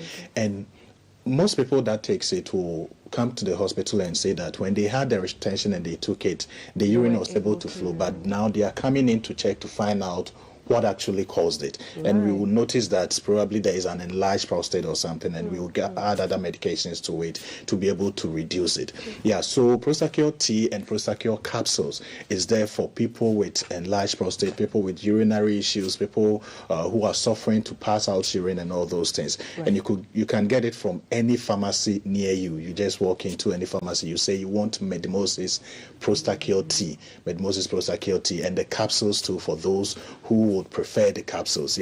So that will help with the urine flow and all those things. And it, apart from it helping with the urine flow, it also shrinks the prostate. So if the size of the prostate is high, it's able to reduce it. Normally the weight shouldn't be more than 40 grams, but we have people coming into the hospital, you do a scan and it's around 60, 70 there. And even with the free screening that we are having, as I said, we started the first out, but from what we've been seeing, most people walking around have enlarged prostate without they being aware. With the prostate, mostly you don't see the signs. By the time you see the signs, then it means it's already enlarged. Yes. So most people are walking there, they are able to pass urine and they think all is well. But then there could be an enlargement without you being aware. So you checking your prostate really helps if there is any issues with it, so that we can pick it up early and be able to probably by the next time that I come here, we'll be able to put out the data and I can share it. Very important when we have the data, because it puts everything in the right perspective and people, I know numbers scare people, but it gets them to do the right thing.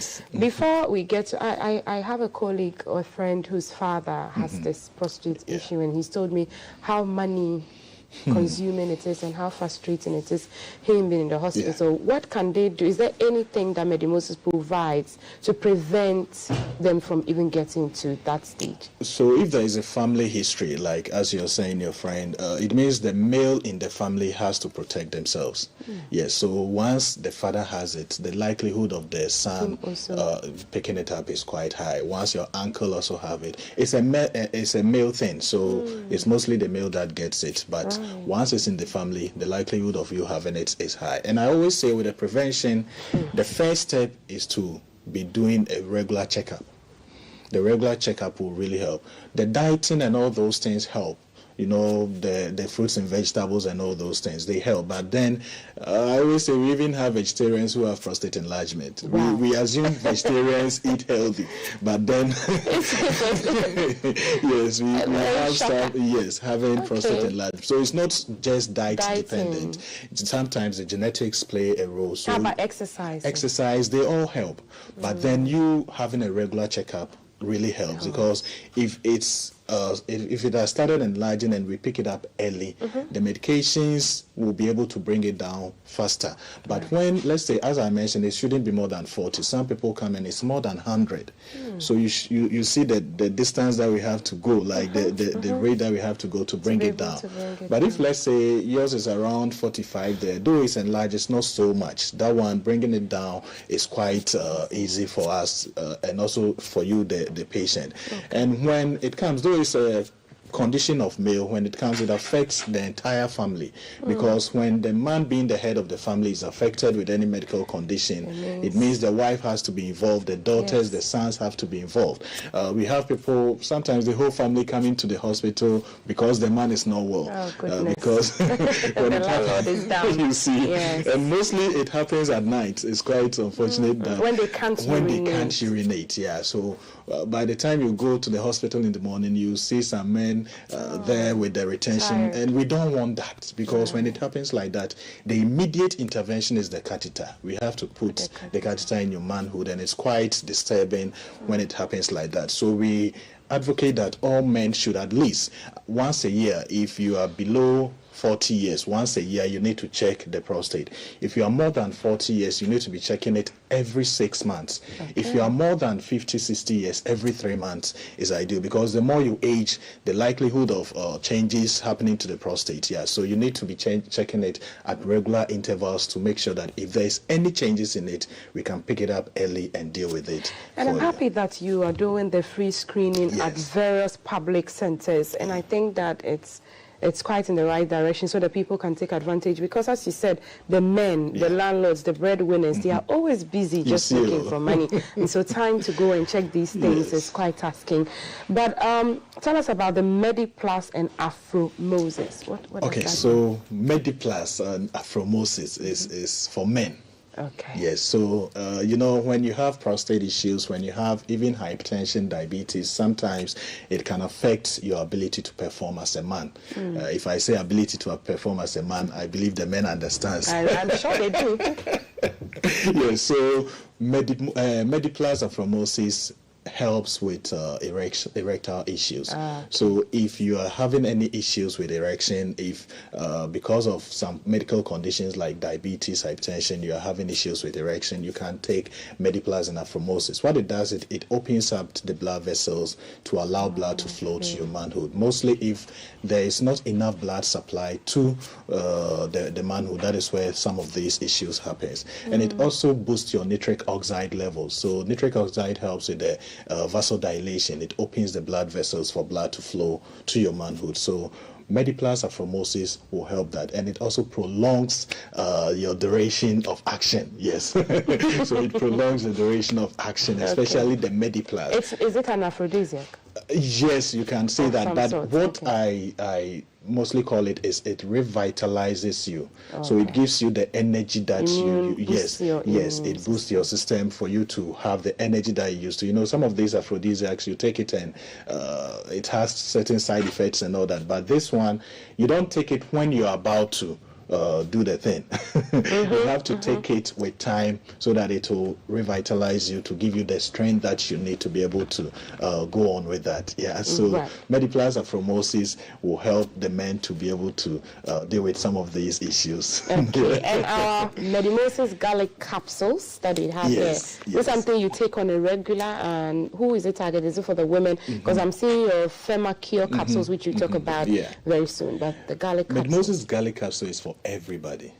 Yes, so we know the benefits of garlic. It helps to also, it's a vasodilator. It helps blood to flow well. But this, for the garlic, its focus is mostly on cardiac health. So people with cardiac issues, people with cholesterol buildup, people with...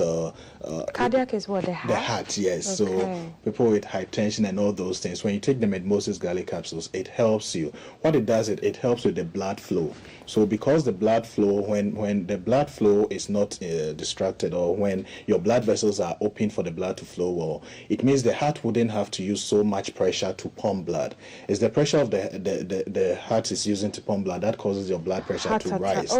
Yes, so if you have medications that's able to thin your blood, that's able to help with circulation, it means that in effect the heart will be relaxed and there wouldn't be so much pressure on the heart. So people with any conditions of the heart, we talked about heart conditions some time ago, so any conditions of the heart, Medimosis garlic capsules really helps with that. And the good thing about Medimosis garlic capsules compared to the other garlics on the market is that this one, there is the addition of cinnamon. Okay. So, you know, cinnamon also boosts the ability of garlic. I mentioned earlier that MedMoses is a research center. So mostly when we want to come up with any medication, we look at the best way to help the patient. Right. Most people complain about they taking some garlic capsules 2 or 3 times in a day, but MedMoses garlic capsule is taken once a day. And you're good to go. And you're good to go because of the addition of the cinnamon in it. Amazing. It boosts the garlic to be able to perform its function. So the daily allowance, recommended allowance of garlic that you need, with the addition of the cinnamon, you don't have to take so much because they all work in synergy to help your body to work well. Apart from it helping with circulation, it boosts the immune system. You know, people who are always down with cold, people who are always down with sore throats and all those things, garlic helps with that. So when COVID came, we all saw the rush for garlic. Yes, so MedMoses garlic capsule help with this flu, with this cold and all those things. People who are always having allergies and all those things, MedMoses garlic capsules will help. And it also helps with osteoporosis. So when you are aging, one of the conditions of the aged is the waist pains, the joint pains, and all those things. MedMoses garlic capsule revitalizes the synovial fluid. The synovial fluid is the fluid of the joints that helps to lubricate the joints and all those things. So MedMoses garlic capsules help to work on those things to prevent all these inflammations and all that. That's so quite a lot. so it's a whole lot. Targeting quite a lot. And let me give you a last word on the Pharmacure X capsules before we. Yes, so Pharmacure is for female. That is basically for female. And you know, one funny thing is, you know, people think MedMoses is just for men, but the first patient that came to MedMoses was a female.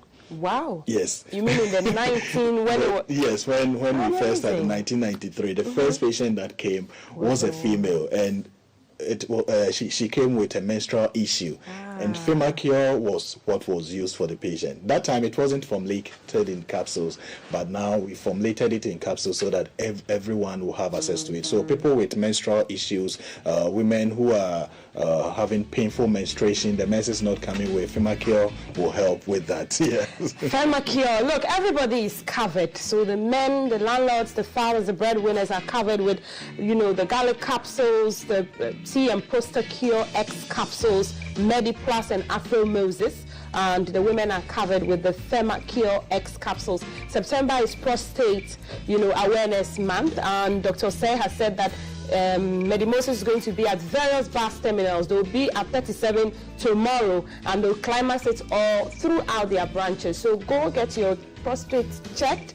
Free check-in. Don't wait for it to get to the point where you have to have surgery. I've been speaking to Dr. Prince Osei, medical PR of MedMoses, and they're proud sponsor of GTV Breakfast, and we'll have them back at the table.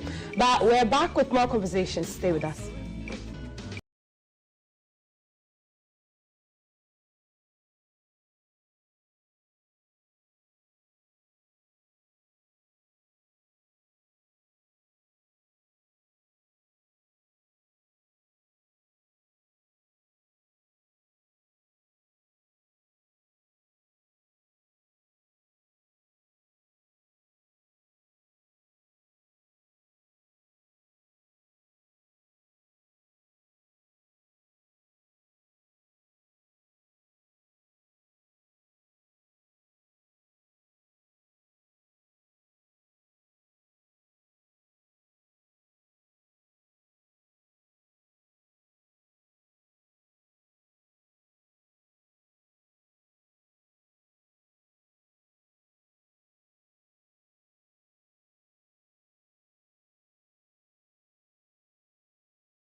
Health Day for you this Thursday, because the conversations are all about your health and how, you need your health to be good and right for you to live a wealthy life. And I know a lot of you out there would want to be successful and wealthy. Welcome back to the show. I am Alti Tisai Dasade.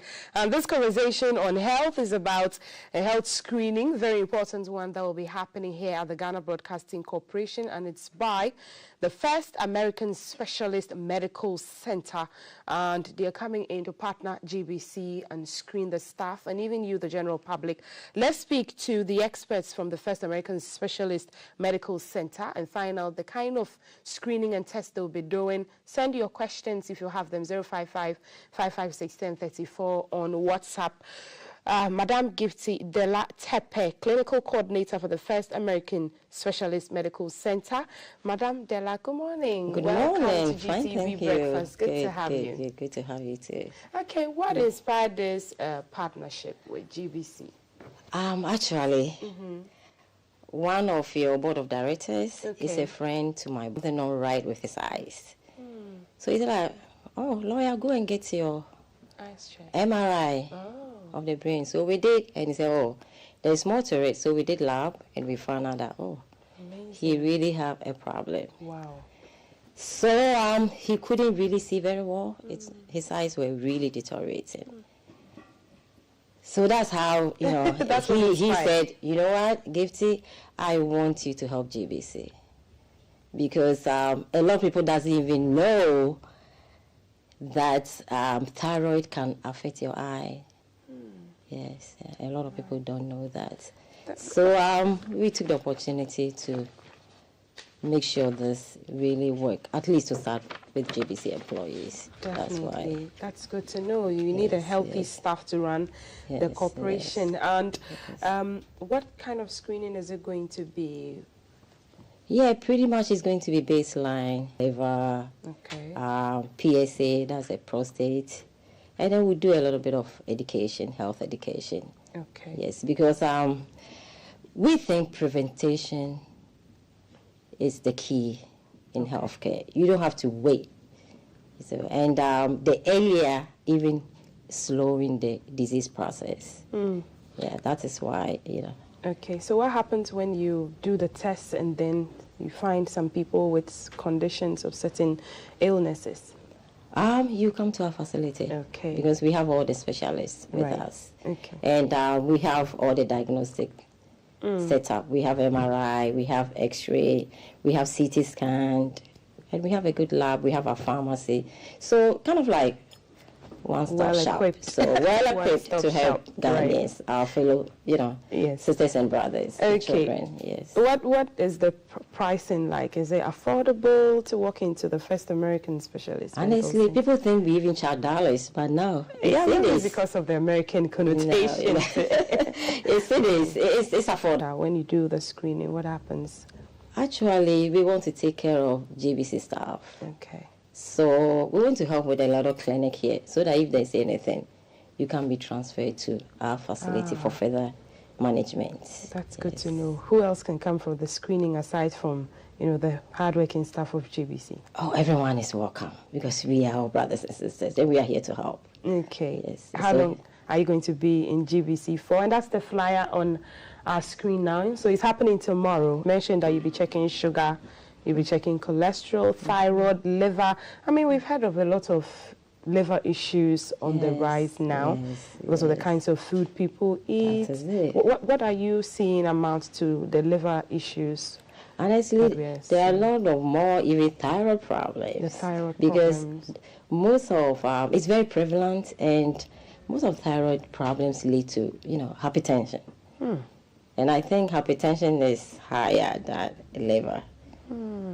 Yes. So we don't pay attention to it, And with the liver, I think it's, as you rightly said, what we eat, and most of this concoction that people drink. So knowledge is power. If you are aware of something, you take precaution. Definitely. So that is also part of our screening process tomorrow. Yes. It looks like with the hypertension, we heard that now it's one of the key. Sedentary life, we don't do much. you know, and the fast food is on rise. People don't want to cook, you know, and other conditions also, genetic conditions. So if you, the earlier you know it, I always say you have the chance. What's the youngest age that has reported to your facility with hypertension issues or thyroid? Oh, honey. From 14. If you go to Legon, you'll be surprised. From what? Some people 10. 10-year-olds? 13, 14, yeah. If with hypertension issues? Yes. Wow. Yes. And diabetes, some are born with it. Yes. Is that on the rise as well? Oh, yes, especially diabetes. Oh, sure. And you know, when you have diabetes, it affects your eye, it affects your kidneys, and most of this dialysis really comes from diabetes. Wow. Yes. Do you do dialysis at your center? We don't. Okay. We don't. Unfortunately, we don't. So tomorrow, can parents, staff of GBC bring their children along? Why not? Okay. Yeah, they can. Okay. They can. Yes. The other issues I'm seeing you'll be going to screen do? No, honestly, that is our stronghold. Oh, okay. Yeah. My boss is a neurosurgeon. Right. And then pain management in the U.S. So. Honestly, we've done a lot, taken care of a lot of people with occipital neuralgia, which people always think is migraine. And unfortunately, it's not. Yes. It's not a migraine that you... No, migraine is just a symptoms, yes. Of a different underlying condition. Yes. I'm sure you'll be overwhelmed with the number of people who come and complain about back and neck pain. We are here to help. Of the kind of posturing and the way that is it, the posturing, and people don't know. As I already said, education. Okay. Education. Are there symptoms of stroke that you may be able to find in some patients when they come? That somebody is about to be hit with a stroke? I'm sure. I'm definitely sure. And you know, stroke too is really on rise. And cardiac arrest, you know, it's also on the rise. Yes. I even hear respiratory issues on the rise as well because of the pollution. That is it. People are getting allergies, and that is it. Most of them are not really asthma, it's allergies. Yes. It's amazing to see this partnership, but what else should we expect happening at the health screening? When you come, you check it. Do you have, any packages at the facility that staff can sign on to? Yeah, we do. Okay. Tell us about it. We will do, depending on the age, 20 years, 20 to 40, 40 to 50, 50 to 60. We have a package that you have to do.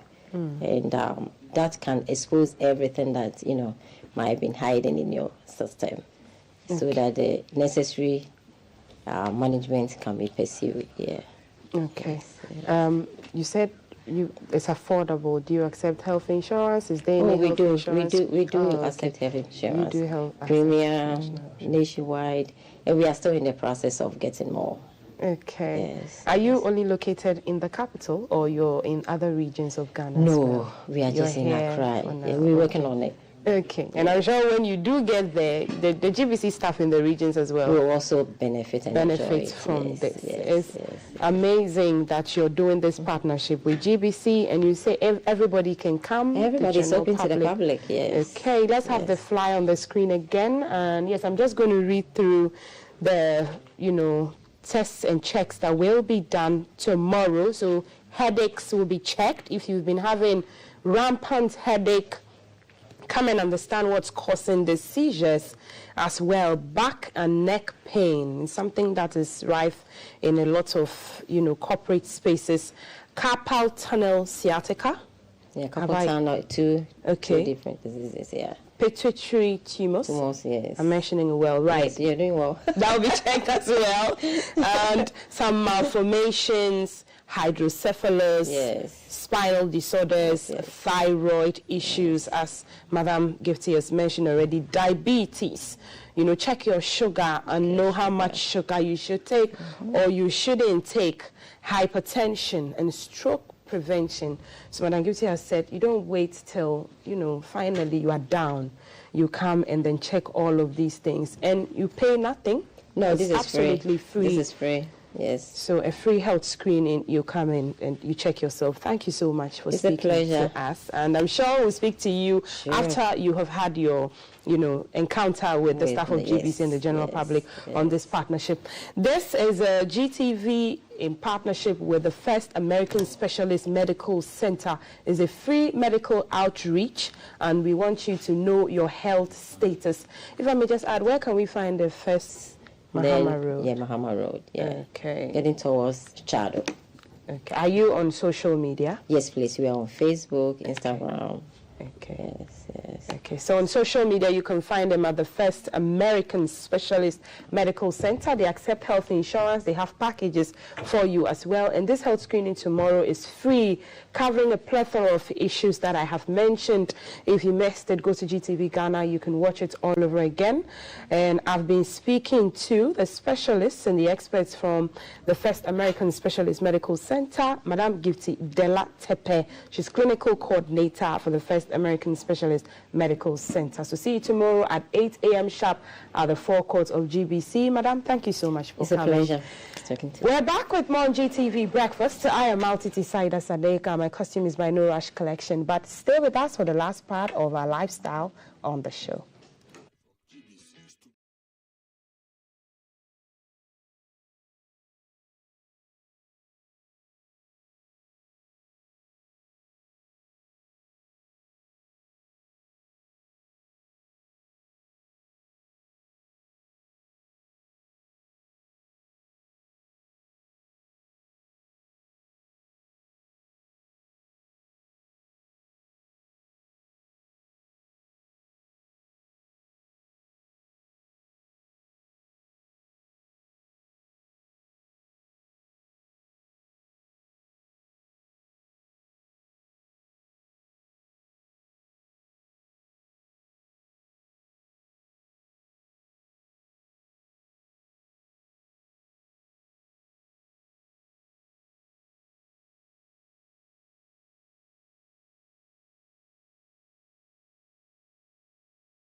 By my next guest, who is in the person of Bishop Bezalel Matikole, also known as Bishop Bess, the founder of Redemption Faith Worship Center with branches in the USA, Kenya, and Tanzania, a chaplain, an author, worship leader, and teacher.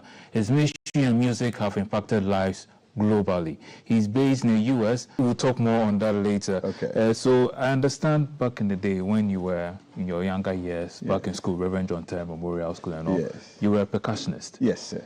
So tell us about the journey to now being a bishop and then releasing a song, Jesus and everything. Tell us about your journey. Okay, so I was born and raised here in Ghana, and I schooled at the Reverend John Terry School, and that's where my giftings and talents were unearthed. And I was an active member of the band. And so we traveled across the nation and then outside Ghana. And so I found my passion to do music, you know. So somewhere 2006, I released my first album. Oh, really? Yes. Yeah. And then 2008, I released my second album. From then, I was actively into ministry. So then, somewhere 2010, I started a church in Maryland. Okay. Yeah. So it's been planting churches. We have other branches in Kenya and Tanzania. Yeah. And then the past 3 years, I released a couple of singles. And then this year I released Jesus. Yeah. So does that mean, looking at the number of branches you have out there, planting the faith in all these countries, including Maryland and all, your passion is also music as well. Yes. So does the preaching the faith interfere with creating the music? No. I believe that they work hand in hand because it's the same gospel you're preaching.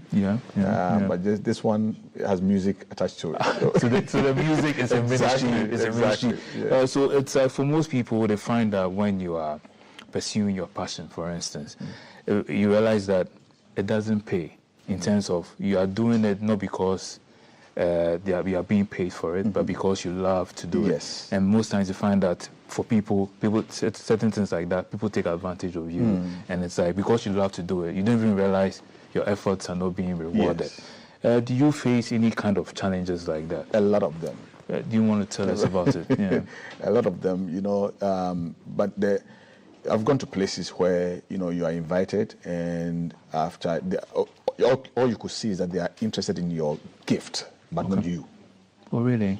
So I tell people there's a big difference. There's a big deal of difference between the gifted and his gift. Oh, break it down. I'm trying to analyze it in my mind, and I realize I know it's not working. Help me break it down. You know, there's a scripture in Proverbs 18:16. It says that a man's gift will make room for him and bring him before great men. Okay. So it says a man's gift. So there's a big deal of difference between a man and his gift. Okay. So you could know a man, or you could know the gift of a man and not necessarily know the man. Oh, okay. Because they are two different things. You know, a man's gift could be operating on a very high pedestal, but the gifted man himself, could be highly frustrated. So there are two different things here. Wow, you know? It sounds like a very frustrating experience. How do you kind of like merge the two? Yeah. Many people realize that, behind the gift is this person. Yes. You know, I'll give you an example. Okay. You could have a pastor who preaches heaven on earth. You know, he preaches powerfully and all that, but he beats his wife at home. Oh, okay. Does that make sense? Yeah, that I understand. Yes. So you are different from your gift.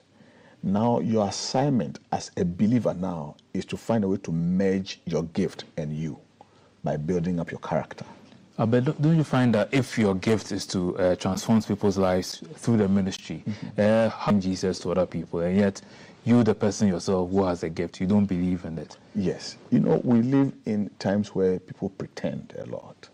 The hypocrisy. The hypocrisy, exactly. Yeah. And so you say, okay, do what I say. But not as I do. Yeah, exactly.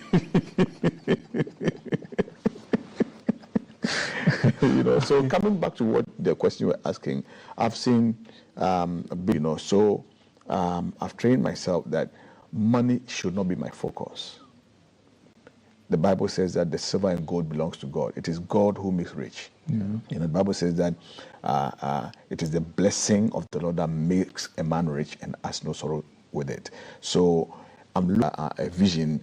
I'm trusting Him. Is when, you know, there's an ideal situation and then there's a realistic situation where the ideal... You know, listening to you, you realize that sometimes, for instance, how they transform it, for instance, they do those things, and yet, because you must admit, the money is, so it's like you believe and everything, yet you are trying to bring your music out, your ministry out, try and transform people, and yet it doesn't seem to work.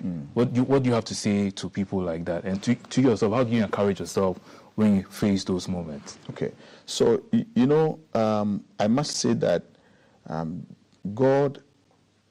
people are different. Okay.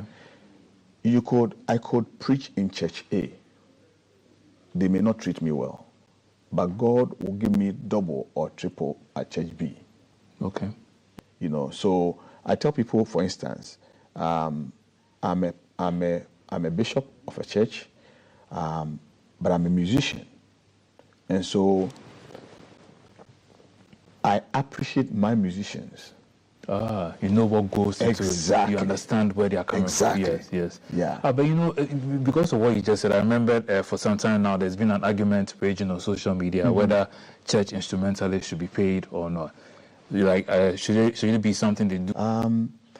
If the church is in the position to appreciate their musicians, meet them halfway, because that's their gift in operation right there.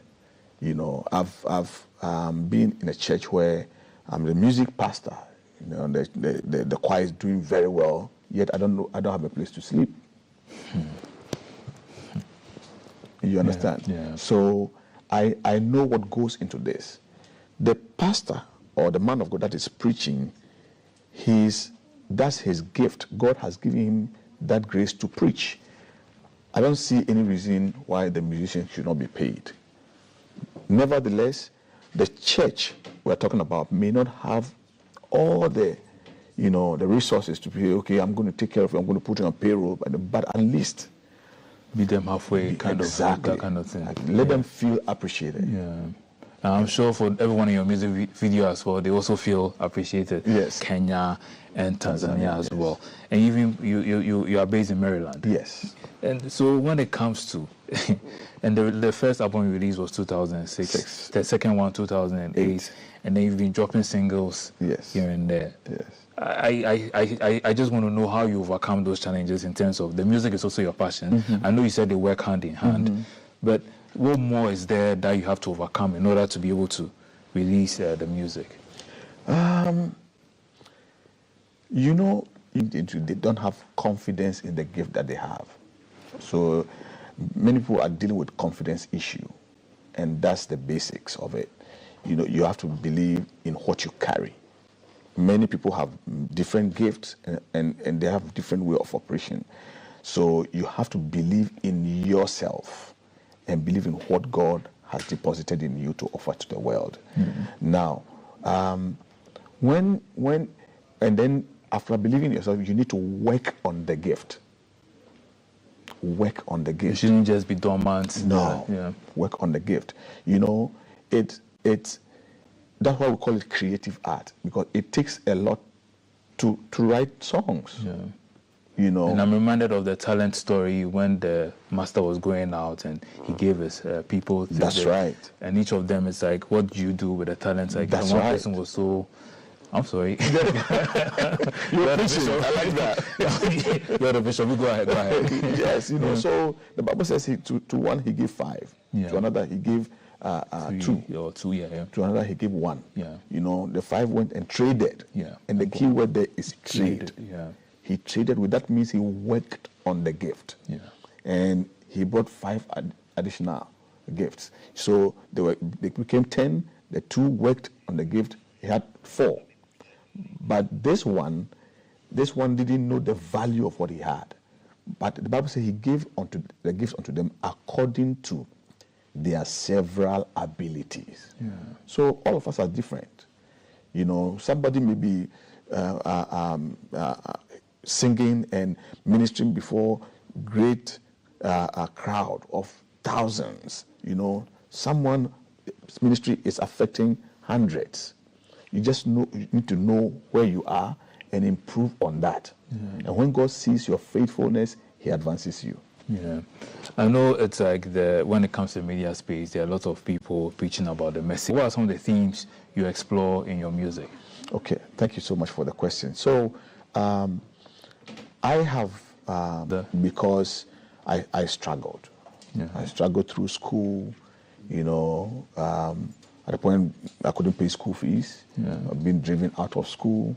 From Reverend John Terry School, I proceeded to Accra Academy, and it kept getting worse, where I had to, you know, leave school at school hours, go and be a mate on the street. Oh, wow. You know, Odoko to Accra UTC. Yeah. You know, that just that home. You know, but then the Lord laid on my heart that I have put a gift on the inside of you. So anything, you know, the Bible says that it is good into his good pleasure. So ability to do it. Okay. I was pleading with God. I'm tired.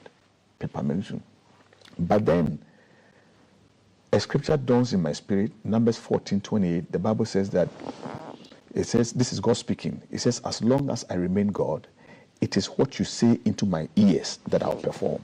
Okay. So you become your own prophet.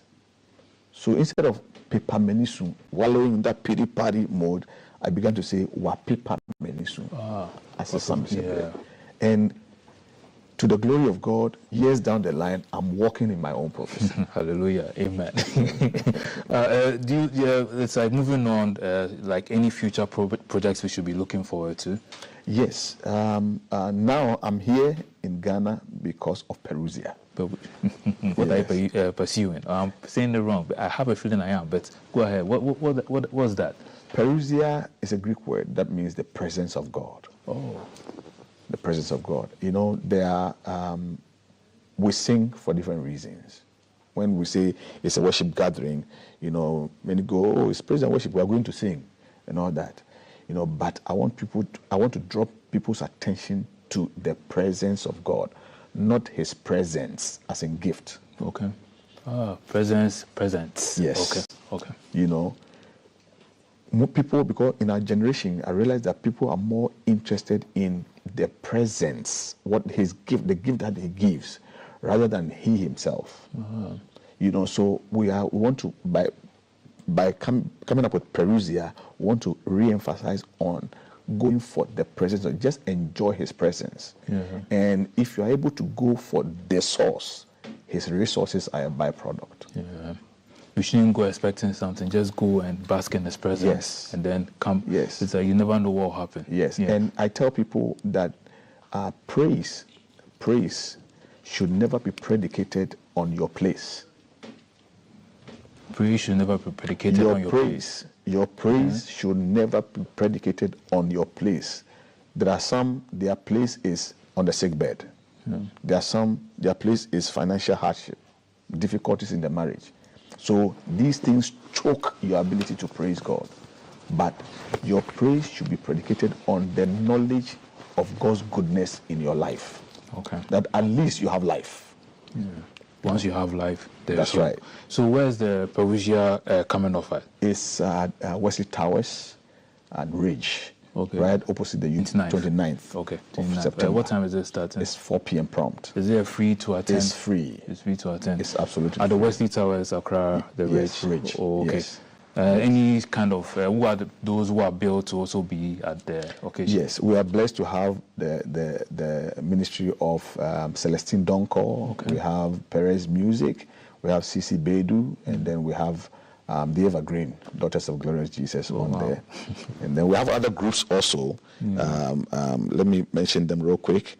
other choirs that will be ministering. We have Victory Vocals from Ghana Methodist Student Union. We have Ever Flourishing Choir from Watered Garden Church. Okay. We have Voices in Worship from Royal House Chapel. We have City Voices from the City of Christ Church. We have Sons of God a cappella, and then we have the spoken word by Ophebia. So it's a packed program. It's a packed program, starting at 4 o'clock 4 p.m. this Sunday, 29th September at the Wesley Towers. Yes. Okay.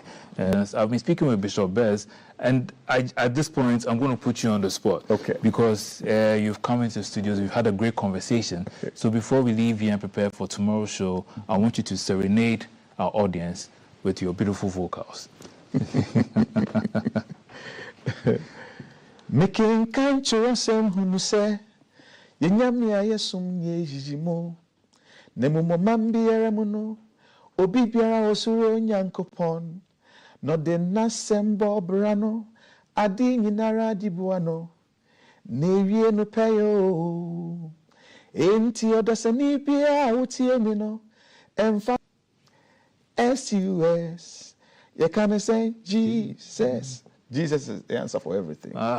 And that's our show. Thank you so much, Bishop Bess, and I wish you all the best.